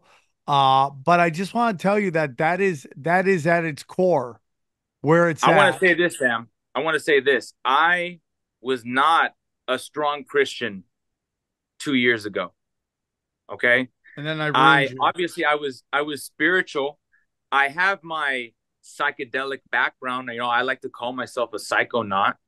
But one thing that I have seen in all of my studies is that there is this one penetrating truth that's in everywhere, and that is Christ. Even in, you know, my friends that are like practitioners of ayahuasca and stuff, they are having Jesus encounters in the ayahuasca realm. Yeah, dude, it's totally true. That's what led me to this path. That's why I got back into Orthodoxy. You know, I'm a Serbian Orthodox, so that's why I went back to church, because even in Christianity, when you really learn from the saints, when you learn from the disciples that came from the apostles, they gave such wonderful spiritual revelation and knowledge to us, you know, that when you look into it, it's psychedelic. It's really psychedelic. So that's why, you know, that's why we're all coming back to Christianity. That's why it's all happening, because it's just this truth that's everywhere. So yeah. Yeah, the facts don't care about your feelings, as that one fucking dork always says. And here, who's his name? Ben Shapiro. Everyone knows who I'm talking about. Oh God, yeah. And here, let me go over this real quick. July 8th is also my birthday, and I share a birthday with the most evil man that created all of these psyops, John D. Rockefeller. So just so you know, like, I share a birthday with this guy, you know. Well, John, I wanted to say I was born 93. So there's a lot of this connection going on. It's so crazy, the synchronicity. Oh, yeah, the Aleister Crowley 93, which the sun's 93 million miles away. The ISS goes around the Earth in 93 minutes. And, of course, Buzz Aldrin was on the moon for an hour and 33 minutes, which is 93 minutes. But they always try to, you know, hide that stuff in there. And to make some of the Christians mad, you know, I try to live as Christ-like as possible. I don't even say the word Christian. I try not to use any psyop words. You know, Gio and I were talking about this. You know, amen comes from the word Amun-Ra worship. You know, Amun-Ra is an Egyptian god, right? And this etymology, this English etymology, is very important. And once you study it, you'll almost stop saying some words because you just don't want to partake in the psyop, right? And that's why it's really important that I believe that they hide these names from these demons and keep giving us psyop names like the devil, you know, and stuff like that, because they don't want us to know the real names. Because if we do, then we'll be like, Christ compels me to fuck up this demon. And then what do we become, Gio? Demon slayers. Yes. I agree, guys. Slayers, bro. I agree, guys. Great episode today. Why don't you? This has been a great banger. Nothing but bangers, bro. Giovanni, tell them where they can find you one more time. Giovanni. You want me? Yeah, you go first. Tell them where they can find me you guys can find me on Instagram, Vuk Martial Arts. You can also find me on my website, sampedromma.com. Please hit your boy up. He's trying to open up a gym pretty soon. I just got to get the money. So if you guys are interested, let me know. Hit me up. That's where you can find me. All right. John Lee, tell them where they can find you.